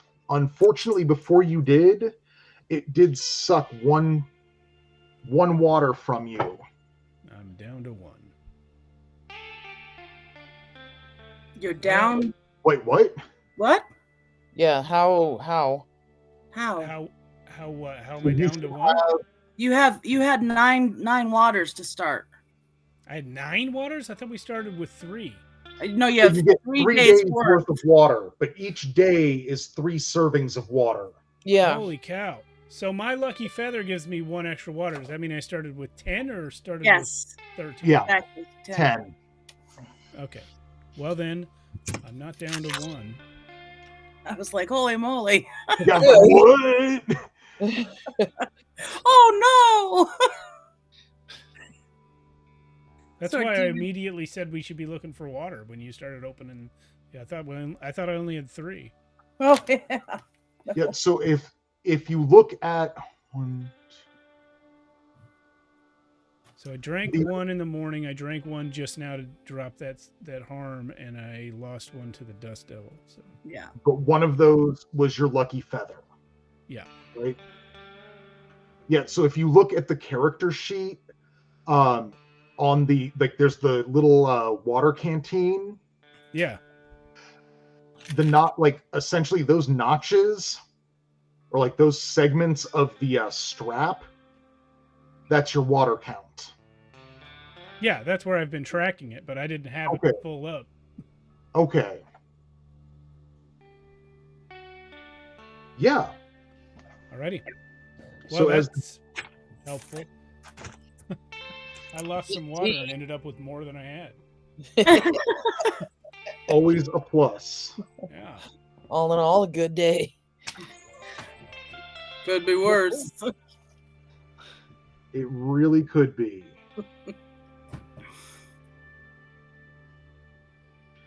So the path from here seems pretty clear. Like you can see beyond the eastern hill where Loam has written out to go. You can see a little weird settlement down there that seems to be where Loam wanted you to search for these jars. And it's, like I said, it's an easy enough trek down. And what you find is it doesn't look anything like Sour Egg. It looks like a just solid concrete building Oh, with no windows, and the front door is busted in. Duck. Daryl. yeah. Other Daryl. If Yeah. Loam knew about these jars, why didn't Loam get the jars when he was here to learn about the jars? Well, you know, he's kind of lost his mind. He is a madman. I'm gonna go with this place isn't safe. Well, definitely. Well, As I he look- wouldn't care if it look was up safe at or the not. windows. You know, maybe he just gets enjoyment in watching us suffer. Well, he is crazy as popcorn on a hot stove, but we gotta think about whether he's on our side at all. You never know. Well, he has to drink water too. Does he? I don't know. Does he? Must. I'm sure he does. Yes, he does. Probably. Maybe. Well, Well, I guess we He's just be careful. yeah. So it's pretty big building. What, like, relatively compared to something we know? What size building is this? I'd say like it seems about the size of maybe like a Hmm. A box store, a post Like not office. like a box, like I'm thinking like a regular grocery store, or I'm trying to remember what you would call one of those shops that's like it's not a grocery store, but it's not like a general type store, like a Lucky's or a Long's or a Rite Aid sort of deal. Like a drugstore? Yeah, but it's not like when I say drugstore, I think like small, and I'm thinking more like a now sized drugstore. Gotcha. Like Safeway? Like a CVC or a Walgreens? Yeah, like a Walgreens. Like Okay.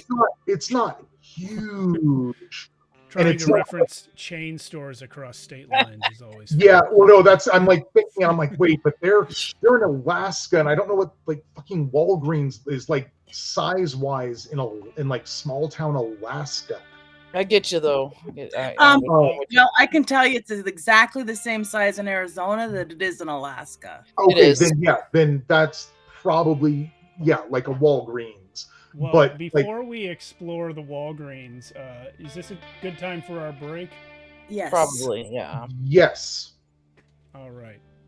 It's a good time for me to take a break. I'll tell you that. Oh, okay.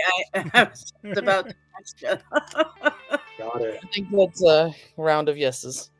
All right. right. Well, this is going great. Thanks, Jason, for running it. Yeah. We'll be back in 10 minutes or so. We'll see you then. All right. See you soon. Welcome back to Tales from the Backlog and Casket Land. We're about to explore Walgreens.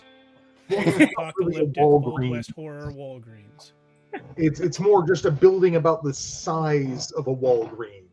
I said what I I said. was going to ask, is there any lettering left there?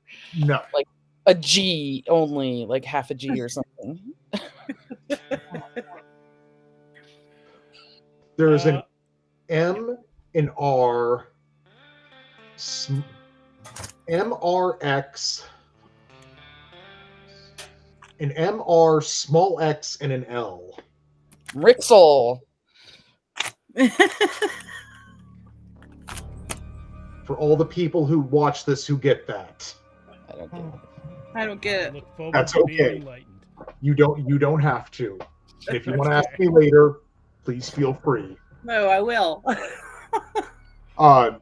Yeah, so it's so really it's more like that's about the size of this building. Okay. And as you get down, as you reach it, you see that it seems to be like just concrete on every side, but the side facing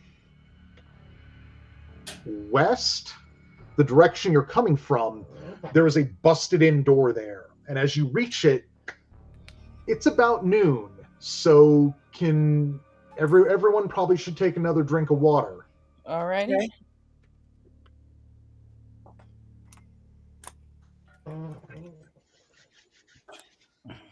Okie dokie. As you look around the building or around the structure, there's no real caskets around it. There are some like distant from it, but it seems that no one's dug up the ground like maybe 100 feet or so in like around this building. Okay. I wonder why these people left. Or were they killed? Well, I think we got no choice. We got to move in. What's your smooth, Dusty? +1. That's better than mine. Maybe you should sneak, Doc? investigate. I have 0 smooth. But you have my full support. Glad to hear it. I'll be here for you if you need me. All right, I'm gonna start sneaking. Well, yeah, you're definitely able to sneak. Alrighty. Uh, Up to. Now, did you describe an entrance? yeah, there is in the wall facing the direction you're coming from, there is a doorway with a busted in door. Okay. Any chance I see an alternate means of ingress? Windows. You know what? Roll me plus smooth. 11. What other kind of means of ingress were you looking for? Maybe a side door, an open window, a break in the wall. Hey, leave that. Don't knock stuff over while Daddy's doing stuff. Yeah, you know what? You go around this, like you're going around the side of this structure, and hey, what did I just say, honey? Pardon me.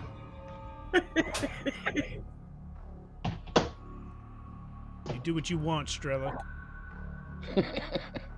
Yeah, Live that's your best fine as long as he's not knocking stuff around right next to me.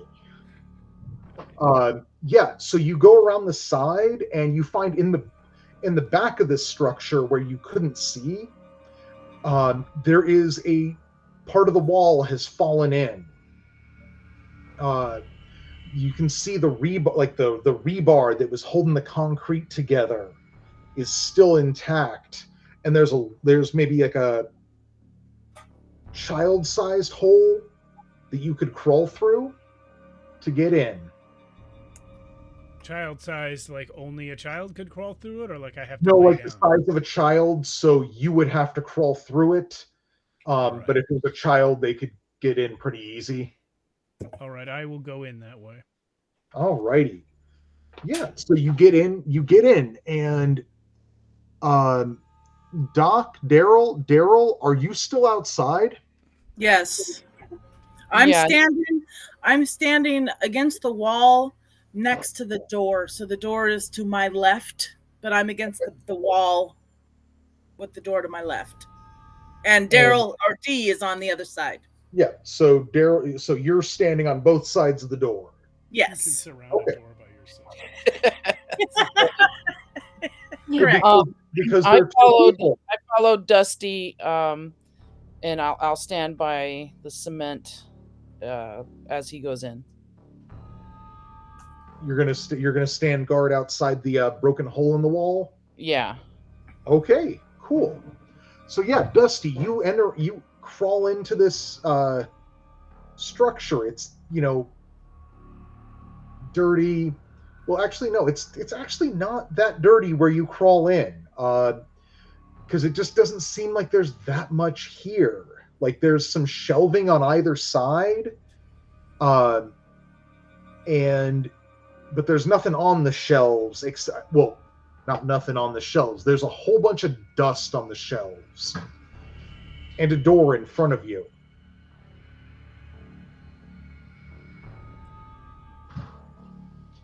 Is there anything on the shelves besides dust?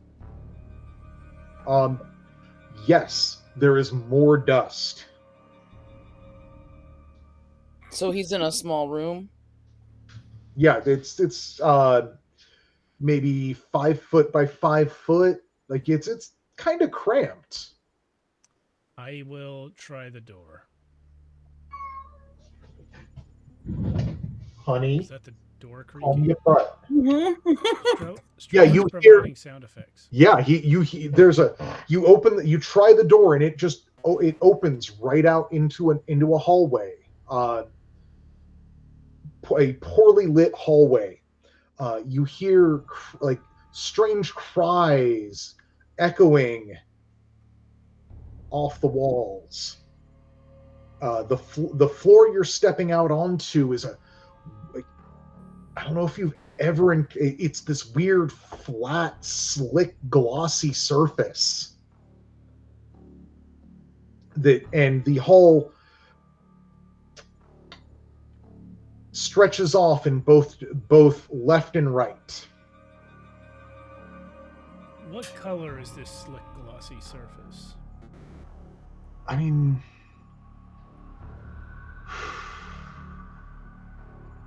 I'm trying to think how likely Dusty would be to know the phrase harvest gold. Yeah. Yeah. Probably not very. But if Dusty were familiar with 70s decor, he would absolutely nail this floor as a fairly dusty, but definitely harvest gold color. The walls are a sickly yellow cream color. Ew. Ew. Why don't we have guns? Okay, I'm taking my pitchfork and I'm sneaking down the hallway to my right. All right. You head down to the right, and at the Wait, end. I'm sorry. Let me ask a question first. Yeah. The door that Daryl and Daryl surrounded, the one that I did not come in through, is based on my sense of direction. Is that right or left? Based on your sense of direction, it would be so when you go through, like you were in that little room. Yeah. It'd be maybe a little to the right, but more straight ahead. Copy. Okay. And then coming out into the hallway, neither of these directions goes really towards that door. No, the hallway seems to just span left to right. But as you take the right path, you find down at the end of it is another door, and there's a window in this door. Do I still hear those screams? Well, not screams, cries. Cries like crying? Kinda. Human-ish? Vaguely. Give us an example of the sound. Oh, it's Strelix. Strelix in here. Okay. Yeah, I'm using you as an example. All right.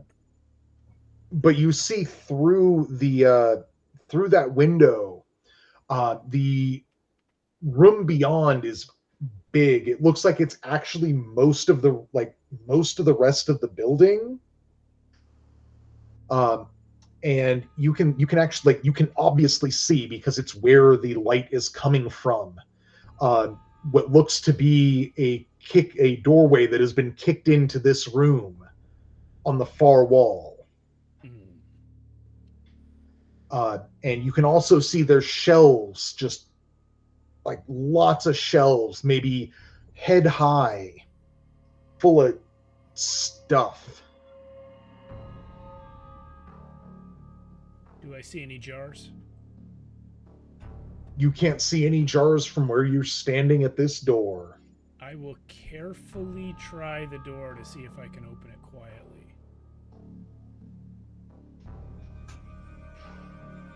You know what? I'm trying to be a lot less like role-pilled, but give me a plus trick. Alrighty. I mean, you're trying to manipulate this door into not squeaking, right? Yep, I got a 10. Yeah.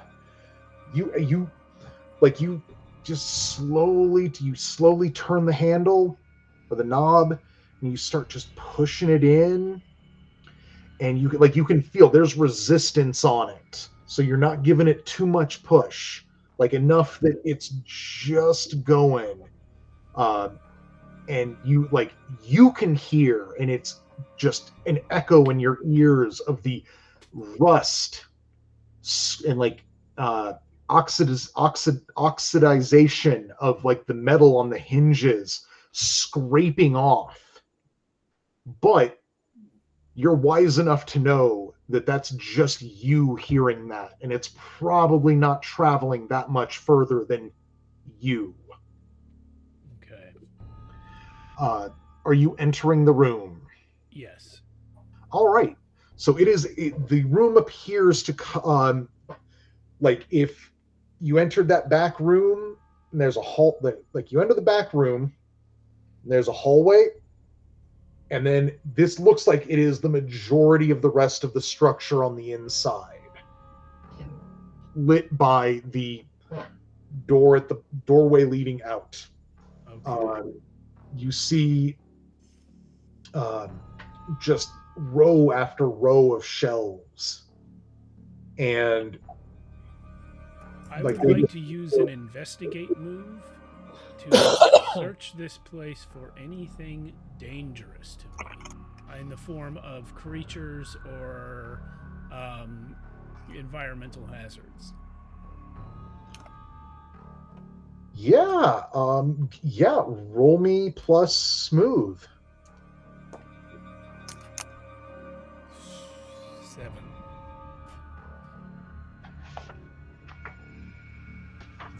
I believe that is going to be a, come on, where's the thing I'm looking for? The other way. That is a partial success. Oh, I thought it wasn't. Yes, good. 6 or lower is fail. 7 to 9 is partial success. 10 up is full success. So yeah, you start quietly creeping through this strange structure, and you're checking down each row of shelves, each aisle, you might call them.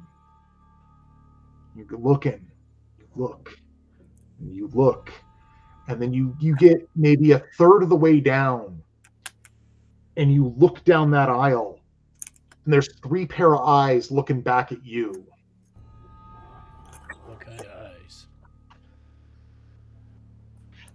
3 pair of coyote eyes. Are they all on the same coyote or 3 different coyotes?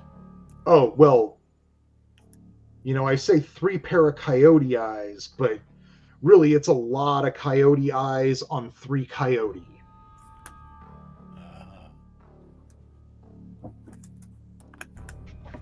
Well, my old pappy used to say, never corner something meaner than you. We'll go ahead and sneak right back around the corner. Which way are you going? The direction I came from, You're which going I guess is back towards the door I entered through. Okay. Yeah. As you see them, you lock eyes with them, and you start moving back, and you they don't get up, but each of those heads, bodies full of eyes, start following the way you're going.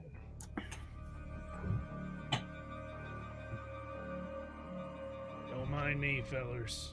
Just passing through.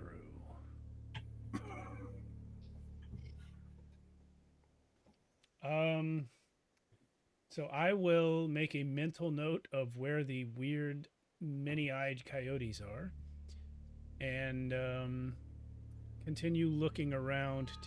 At this point, I think I will feel confident that I've found the danger, and I will look around for any jars.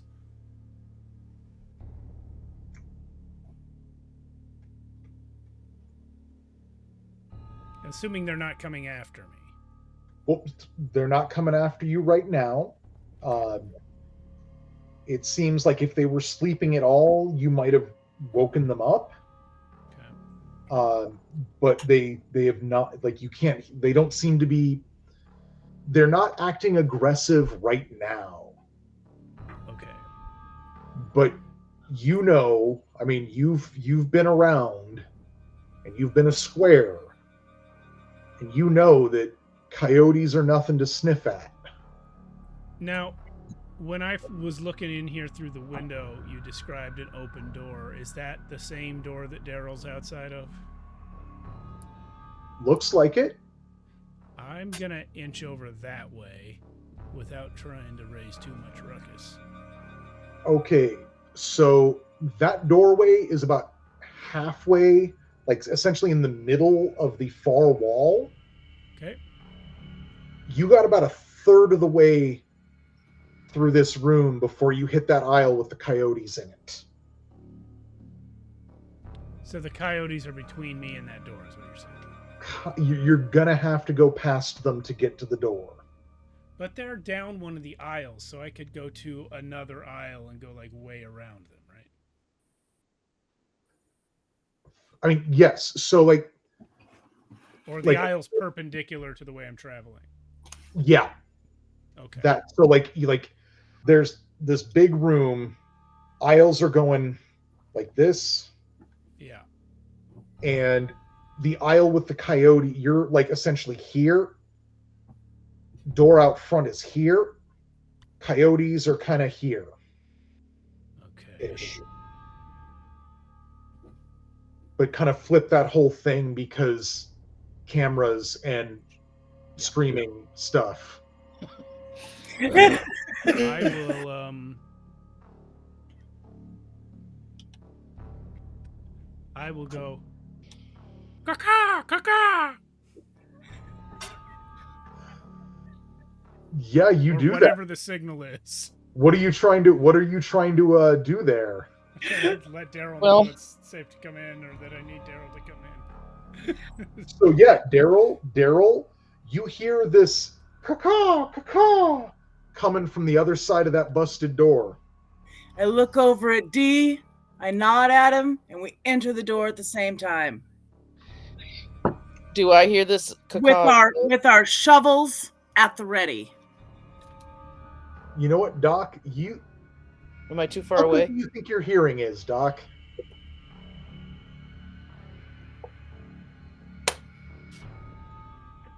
I don't know. I figured that I should, Doc's about 60, so maybe not that great. Well, if you don't think your hearing's that great, then no, you do not hear this. But you probably do see Daryl and Daryl go in. Nope. Yeah, I don't think it's on the same wall. No. Oh. So Doc's on the back wall where that crack in the cement was, Oh, I missed that part. Okay. and Daryl are out front. So there's a fair bit of cement and a couple doors in between Doc and your signal. After summoning the Daryls, I shall stay where I am with my pitchfork ready in case the coyotes go for one of us. All right. So Daryl, Yeah. you come into this structure and the light stream, like there's light coming from behind you, like illuminating, basically as I described it to Dusty. You're coming in.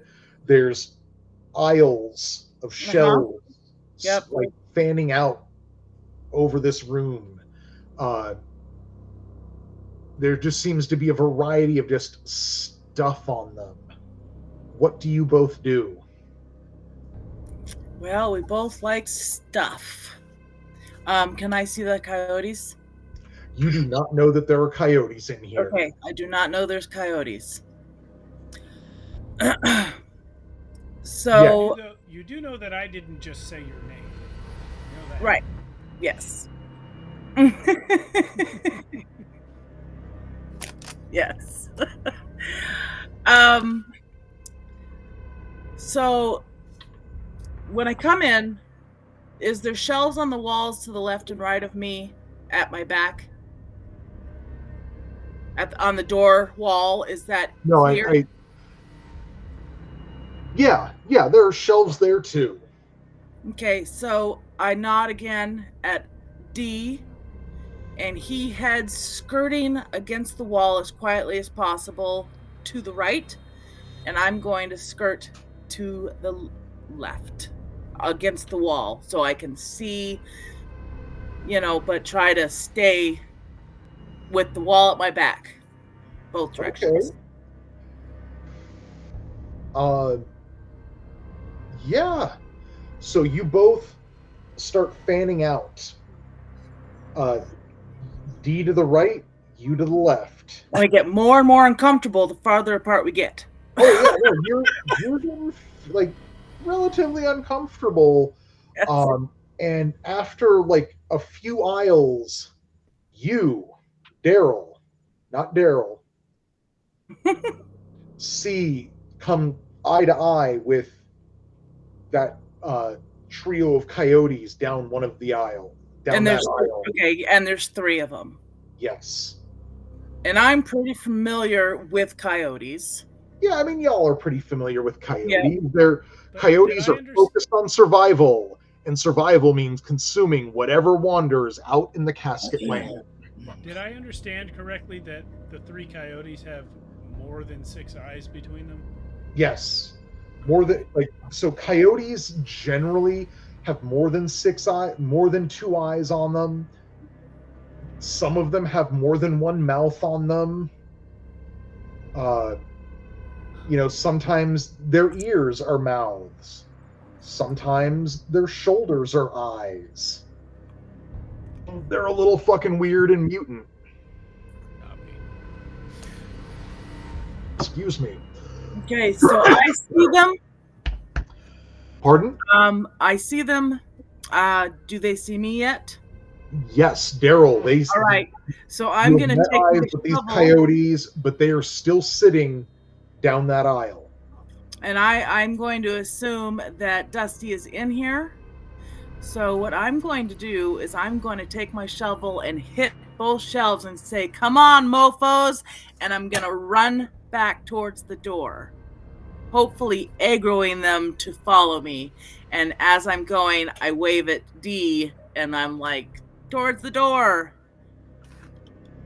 You know what? Roll me plus trick. Oh, of course.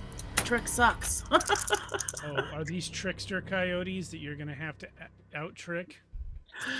I got a 2. Oh no! I have a -2 to trick. And I got a 4. Okay. So- Okay, no, this is fine. Sure it is. It's fine for you. Oh, obviously. So real quick, Dusty, where are you? So the blocking in my head, I came around the bend, I saw the coyotes, I backed up towards the way I had come. Yes. So if the coyotes will now chase Daryl, that will put me behind them. Well, you're already kind of behind them. They're kind of in between you and Daryl. Right. But where are you in relation? Like, are you just going back to that doorway? I only took a few steps back. So I'm pretty close to the aisle the coyotes are in. Okay. And when I summoned Daryl, this was my plan, was for the coyotes to head towards the door with the light behind it and me to be on the other side of it. Okay, well, Daryl, you start banging your shovel, making a ruckus, and you're heading out that door with D. Yeah. Yeah, you do that, and you get outside. What are you doing out when you get out that door? As soon as we get out that door, we're going to get up against the building on both sides. Hopefully fast enough that, there's a distance so they don't instantly know where we've gone. And my plan is that the coyotes are going to run as fast as crazy as they are out the door, and then we will attack them. Okay. Well, So unfortunately, that too means they're coming at me. Probably. So yeah, you get out there and you both hustle out there, get on either side of the door with your shovels raised. Dusty, you're Yeah. like what? Like you're kind of around like the next aisle from them. Yeah. So yeah, as you're waiting, you hear this, and you see all 3 of those coyotes, like not bolt, but just like a solid trot back through the door you came in through. I scared them. I scared them away. So they're So they go past me to get to that door. That's interesting. Hey, maybe they're not bad. Oh, talk to them. Talk to them. They're mutated. Maybe they speak common. Can Well, you guys I talk? I will reiterate and survive. Like, coyotes are focused on survival, and survival means consuming whatever wanders out into the Casket land. Well, you wandered out. I I did, wandered in. and none of you are playing a fool, right? That's correct. Okay.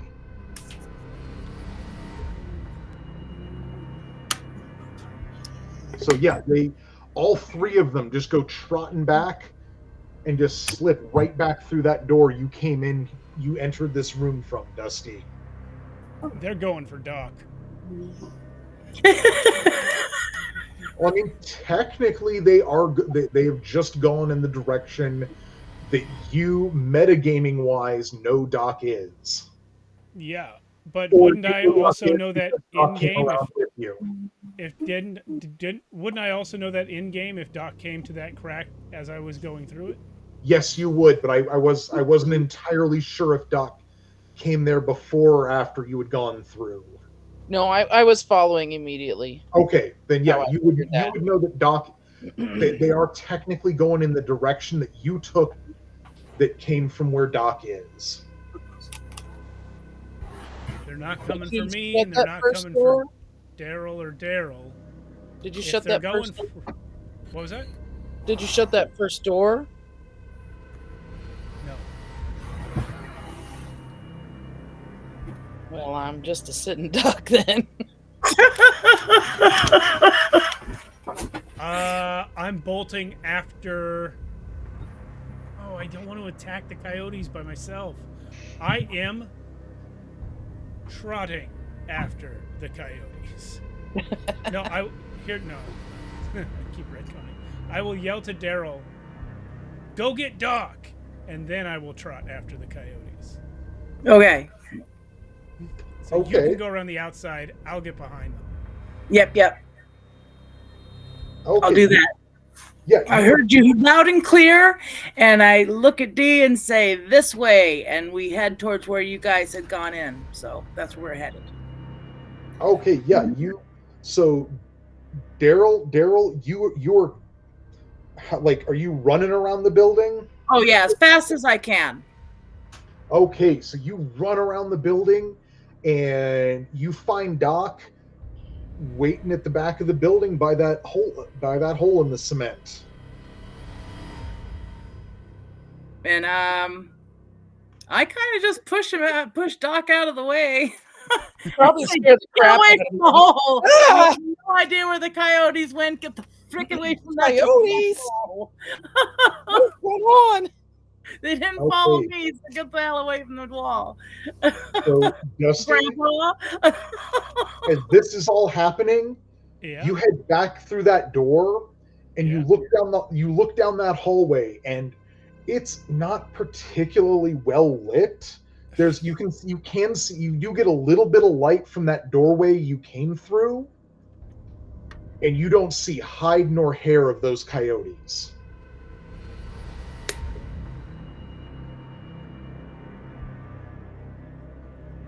You gotta know when to run.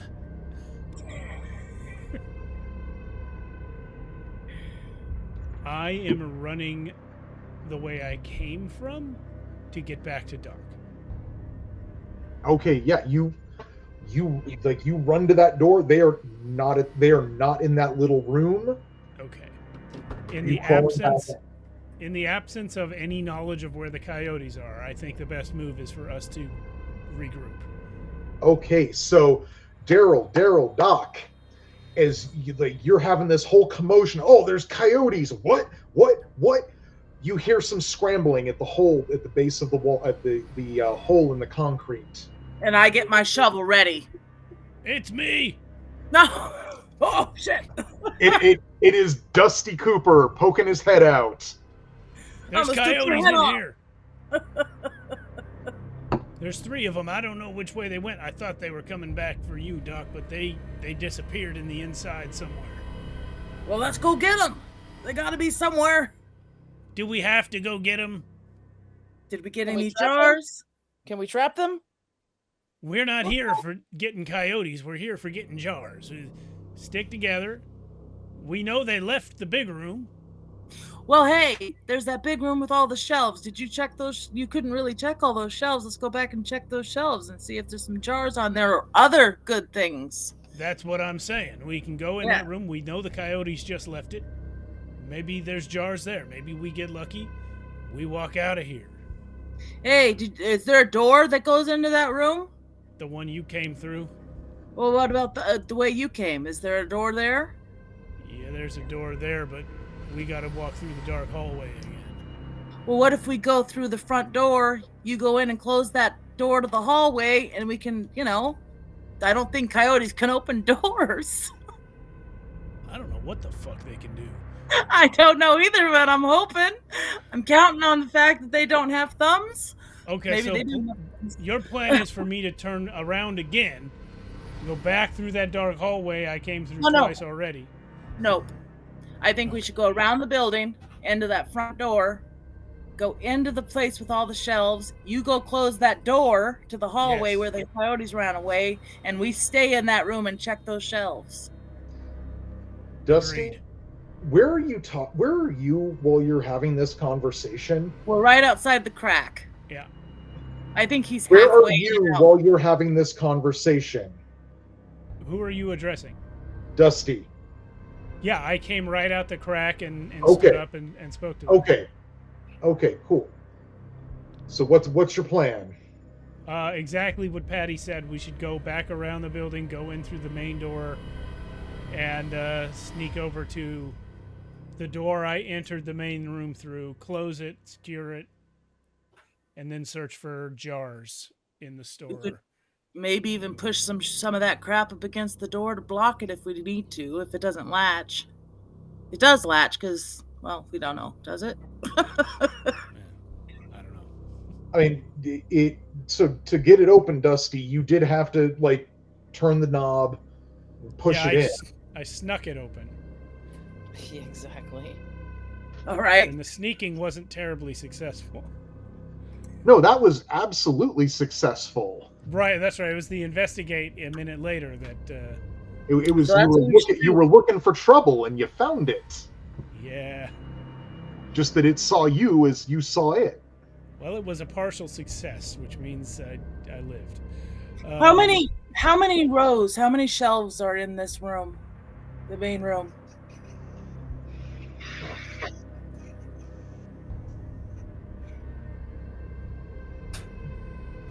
So, yeah, you're all going back around. Mm-hmm. Yeah. Yeah, you go back around. You're going in the busted in front door. Yep. Yes. Yep. The shelves in the middle of this area looks like there's about 12 aisles.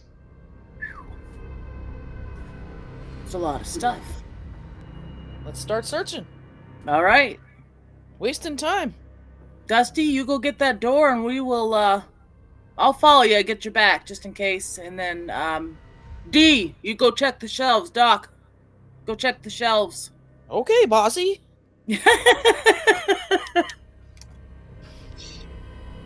All right. Who Yeah, wants jars and stuff? I will do as instructed in the plan. Yeah, I got your back. yeah.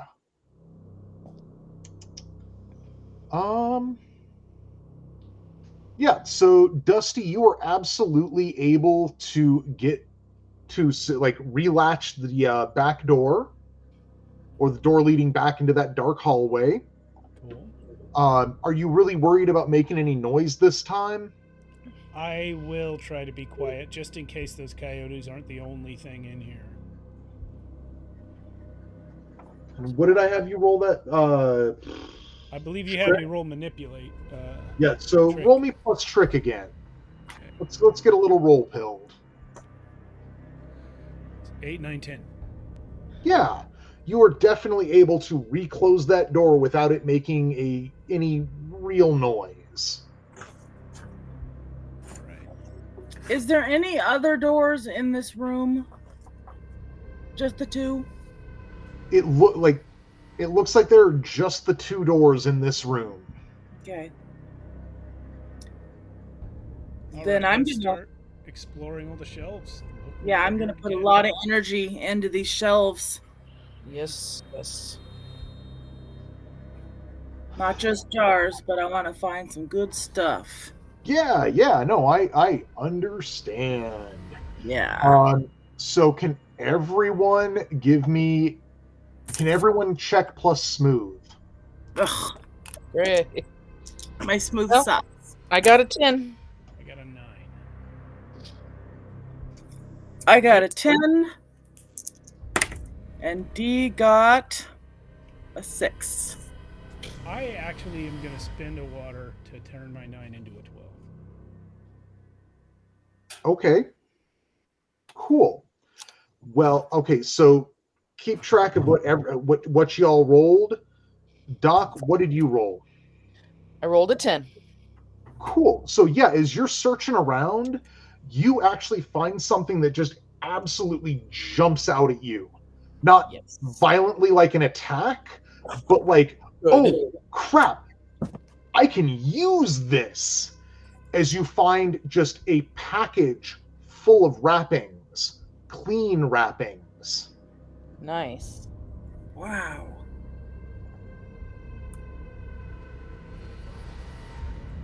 Dusty, what did you get? You got a 12, right? Yes. Okay. What do you get? What do you get?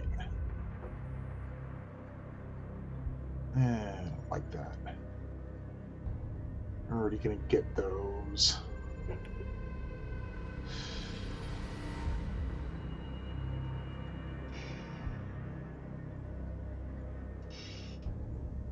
You find a pair of gloves, like heavy work gloves. Ooh, nice. Oh, cool. I'll take those. Daryl, what did you roll? 10. Okay. You find a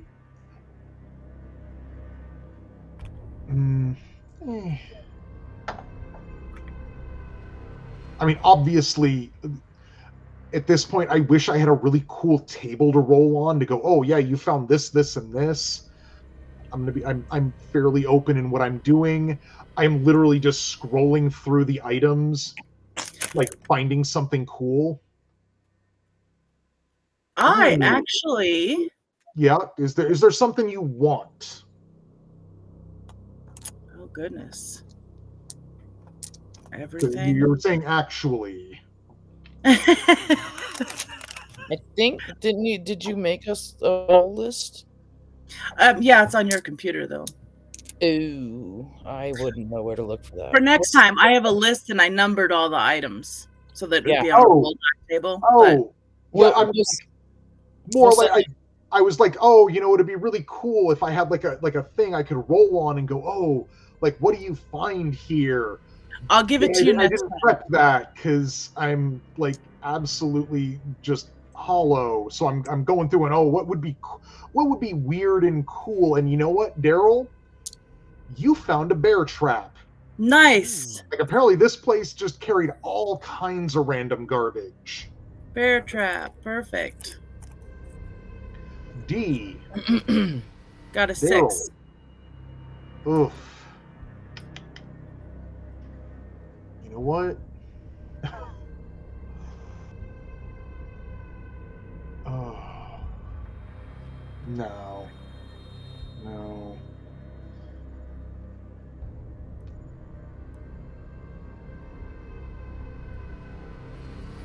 How about some water? Or Do you really want to find water on a failure? No. No, unfortunately, D doesn't really come up with anything like. But if it's a failure, If it's a failure, our D can go ahead and drink some water and get a 12. Do you want to? Yeah, let's do that. Okay. Mark that water off. Got it. And he'd like to find some water. No, no, that's not that easy. But you know what? He does find a genuine, like Daryl and Daryl have like felt weights before, and D finds like an actual, like it looks like it's something the coyotes have been chewing on. You don't know what it comes from, but you have found a literal pound of flesh. Oh, nice. Pound of flesh. We are not picky. Perfect. And as you all search like all around here, you do manage to find a stash of jars. Like it looks like on one of the shelves, there's just lined up these like, excuse me, looks like there's like 5 jars there, just right next to each other, like clear as the sky on, well, maybe not the sky, but clear as, the water in your, well, probably not the water in your water skins, but clear as you've dreamed water could be. Clear as a baby's corneas. I don't know how clear a baby's corneas are. A lot clearer than an old man's corneas. Clearer than anything we've ever seen? Well, yes. Yeah.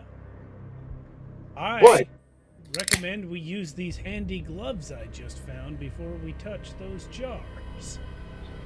Good idea.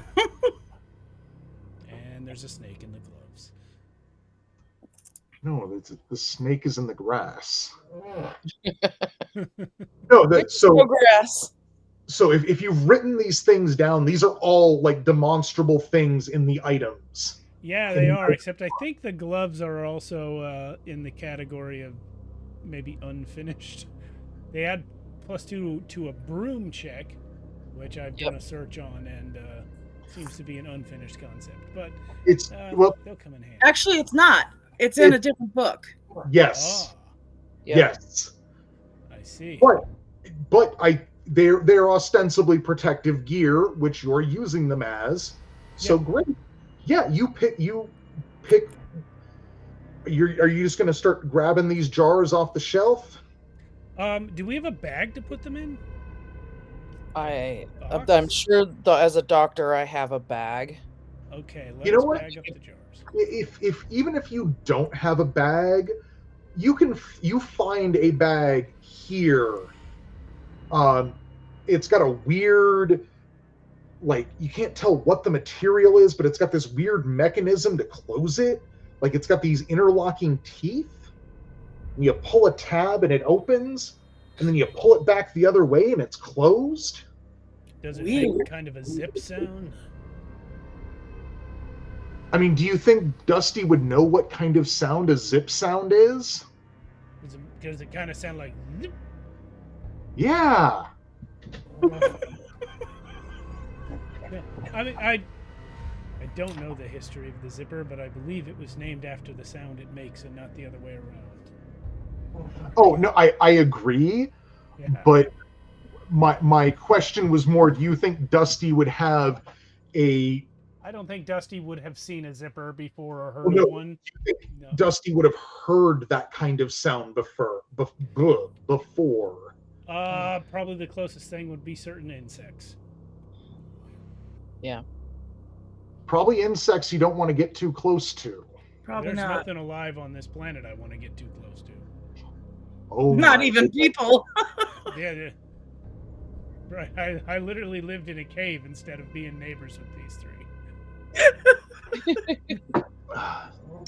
So, and Daryl says, rude. But you can't hear me talking to the narrator. You don't want to listen to him anyway, he snores. You don't know me. That classic conflict between evil and the narrator. it's that All right, time so of yes, year. I will don the gloves and begin loading jars into a bag. A zipper Okay, bag. well, like the first thing you like immediately notice on pulling one of these jars off the shelf is that it is significantly lighter than any glass jar or vessel you've like handled in your life.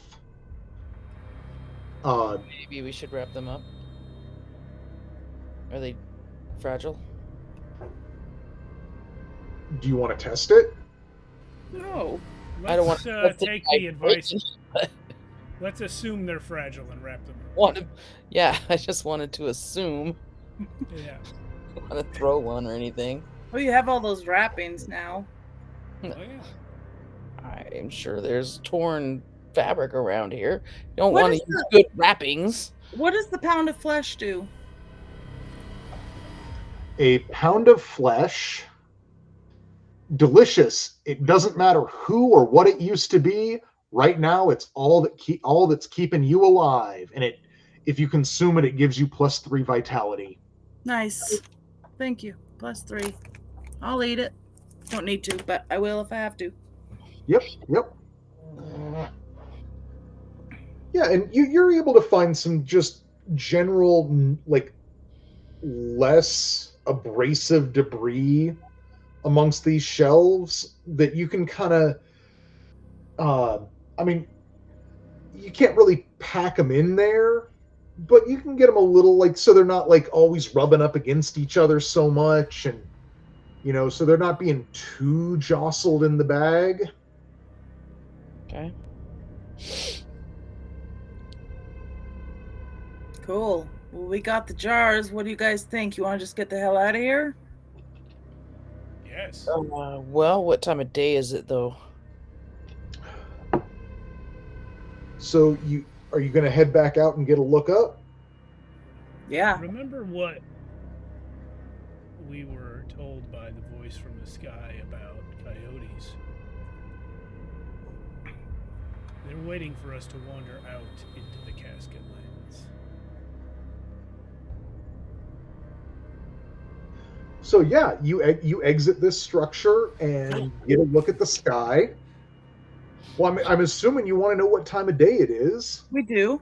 Sure. And it's kind of late afternoon.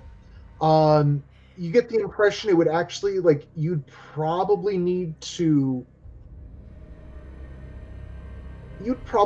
make camp. Actually, no, you could probably make it back to where you left Loam.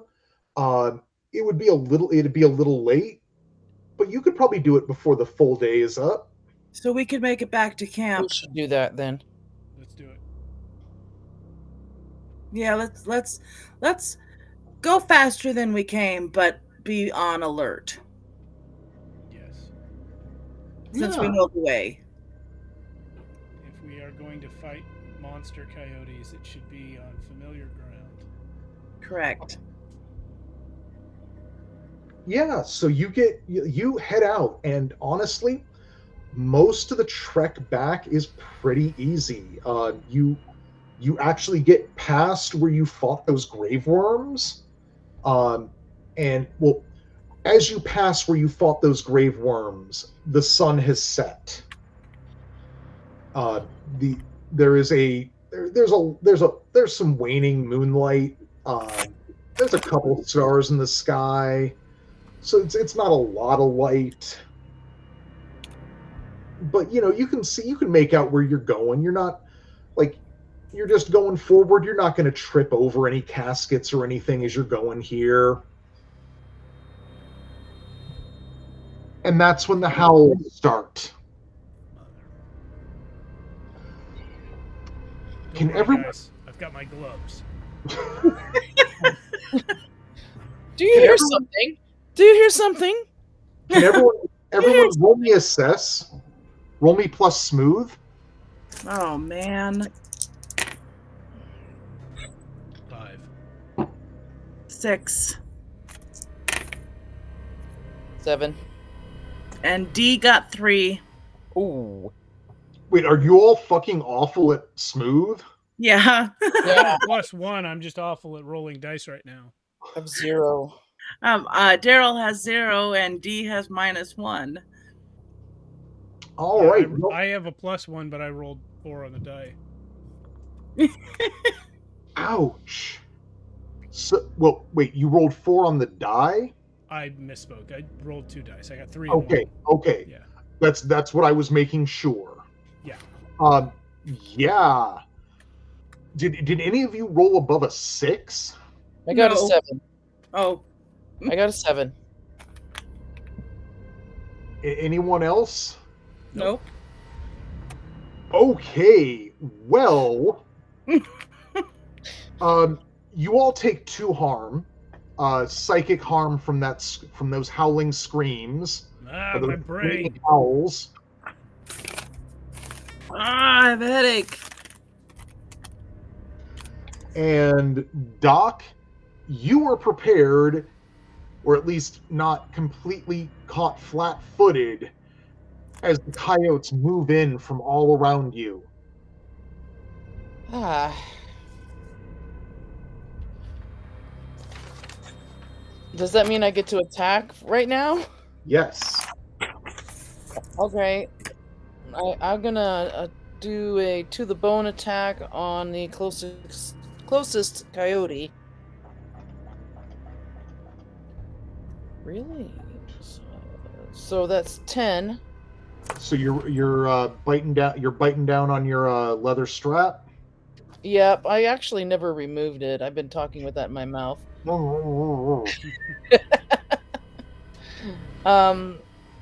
So yeah, so that's a 10, and then so that's a total of 6. I think we agreed, right? Yep. Yeah, 6 damage. Alrighty. A crucial hit. I think that's right. Where did that? There it went. Not that it fucking matters. Yeah. So you absolutely just cut one of these fucking things up. How do you kill it? Oh, nice. Let's see. I was using my razor, so I guess I take it right across the throat, across the arteries. All right. Yeah. One of those coyotes comes at you, and you just reflexively get your hand up under its jaw and cut its throat open. Like warm blood spurts out on you, but the coyote itself drops to the ground. Yeah, Uh, that doesn't bother me. oh yeah, it continues to scream as it beyond when it dies.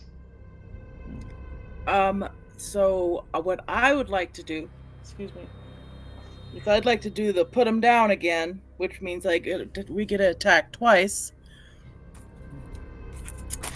And I'm gonna go after the coyote, the next closest coyote next to the dead guy. Yeah. Okay. So Daryl, roll me your first attack. Yep, that's a 12. So that's 3 damage. All right, then roll me your second attack. Ooh, that one sucks. 6. Ooh.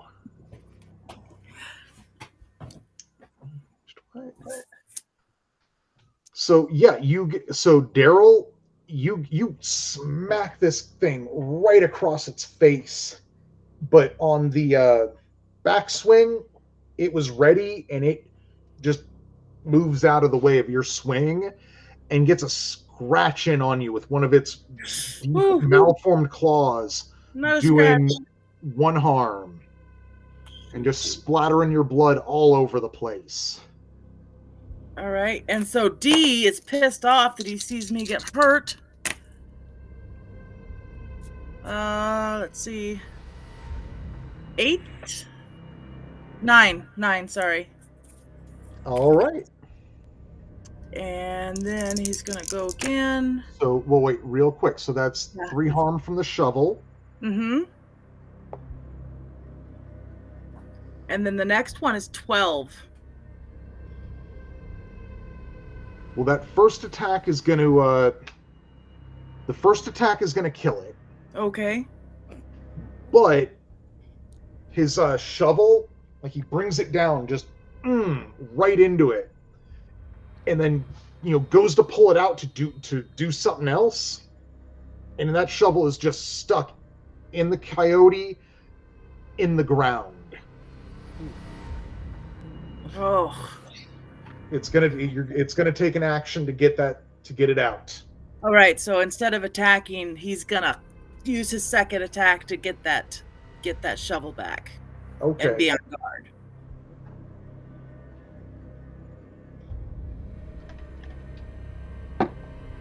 Dusty? Yep. I'm going to do 50-50 on the remaining coyote.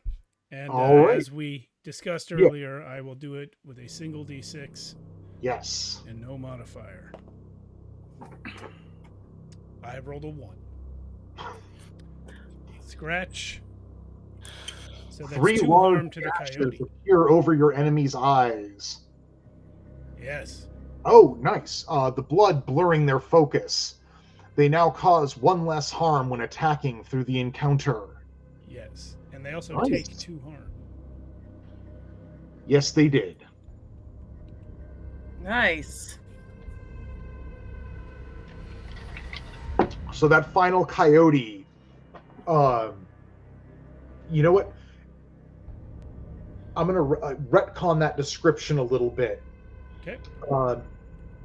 So what's going to actually happen, it's not 3 large gashes like appear over their eyes, but like gashes appear all over it, like where all its eyes are. They're less large gashes and more moderately sized gashes, putting blood into all of its eyes. It's still 2 harm and all that, but Awesome. Nice. and it's just all Wow. All right. I have harmed it. So you guys both killed yours, though, right? Yeah, there's just 1 remaining, and it's got blood in its eyes. All right. Try to kill it. Well, I will use my, can't remember what it's called, to the bone attack again. Okay. Wow, I rolled a 2. I need to figure out what happens to me. Well, Actually, it's be a 5. Yeah, it'll be a 5. well, normally what would happen is that your weak spot is opened up and your target gets an attack on you. But what's actually going to happen is that coyote is going to just dart back into the shadows and just like smoke in the wind, it's gone. Oh. This fucking planet. Dang it. Well, I mean, they've got safety in numbers. They're pack animals. Yes. It was down to 1, and that one was really hurt. Yeah, that's true. So I do have a question. Are these coyotes edible? We eat mutated things all the time. Sure. I mean, this is our world, right? They're made of meat. Yeah. So if you want to try and butcher these coyotes for food, Yes, I do. I'm gonna want a roll with backbone for each coyote. I got 12 from Daryl. I will not assist with this. And 5 from D. All right. Well, one of them you were able to make a meal out of. Mm-hmm. The other one, whatever D was trying to do with it, does not work. And that meat is entirely gone to waste. He punctured the intestines or something. Probably. Well, I mean, they're probably got intestines in all kinds of weird places. Right, exactly. He Alright. was surprised by his innards. Well, once you're done cutting up the coyote, we can head on back to Loam. Once you're done cutting up that coyote, you should grab your last drink of the day. Okay. Is Loam, because we're pretty close to camp, right? Yeah. You're able to like make it back to your little lean-to pretty quickly. Okay. Is Loam here? Yes. Loam is here, and when Loam sees you, they actually look kind of excited. They pull out their little board and they write on it jars ? Hell yeah. We got the I jars. hold up the zipper bag. Show ? Zip. Loam looks ecstatic over this. Very happy. He erases that again and says, and writes again on his little tablet. Plan time. Yeah. That's what I'm going to call it for tonight. Okay. And I'm gonna say, hey, Dusty, you want to just kind of camp out with us so we can head out early? D can reinforce the lean-to with some more casket pieces. We could start a fire, cook up this coyote. Yeah, that makes sense to me. Remember, you said more in numbers, so Yeah, Loam writes again on his tablet, safety in numbers. safety in numbers, correct. Before all, do we heal overnight? I can't remember. I don't remember. Because if we do not heal overnight, I'd like to just quickly heal so that I don't forget. I think we do. I think we recover overnight.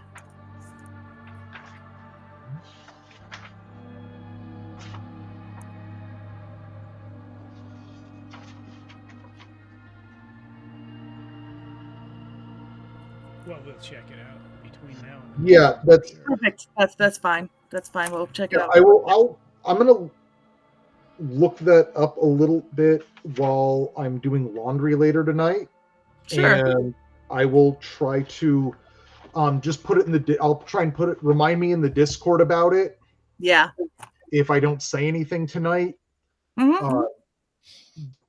But yeah, like we'll figure that out. And I can look too. It's no big deal. I'll just read it. Yeah. I'll get Okay. Yeah. Well, thank you, Jason, for running this. Yep, thank Kick-ass you. Game. Unfinished. Thanks. or not, It was a lot of fun. Well, no, it's of course it's unfinished. We got to come back to it next week. Everybody, everybody's writing games these days. We had what do you call it? Max's game recently, Beyond the Obsidian Veil. I like playing these games while they're still being developed. Well, yeah, and we got that Neon Sky that's not complete yet. Yeah, we got Neon Skies. Yeah. So, this is cool. I like being Dusty Cooper. I like being a gambler. And we'll be back next week to finish this one off. And then after that, we're going to do an easy D6 before we go dark for the year and come back in January. So thank you, Jason. Thank you, everyone, for watching. We'll see you next Monday. And, of course, on Friday, we have another episode of Cities Without Number from the Friday crew. Good night. Good night. Thanks. Night.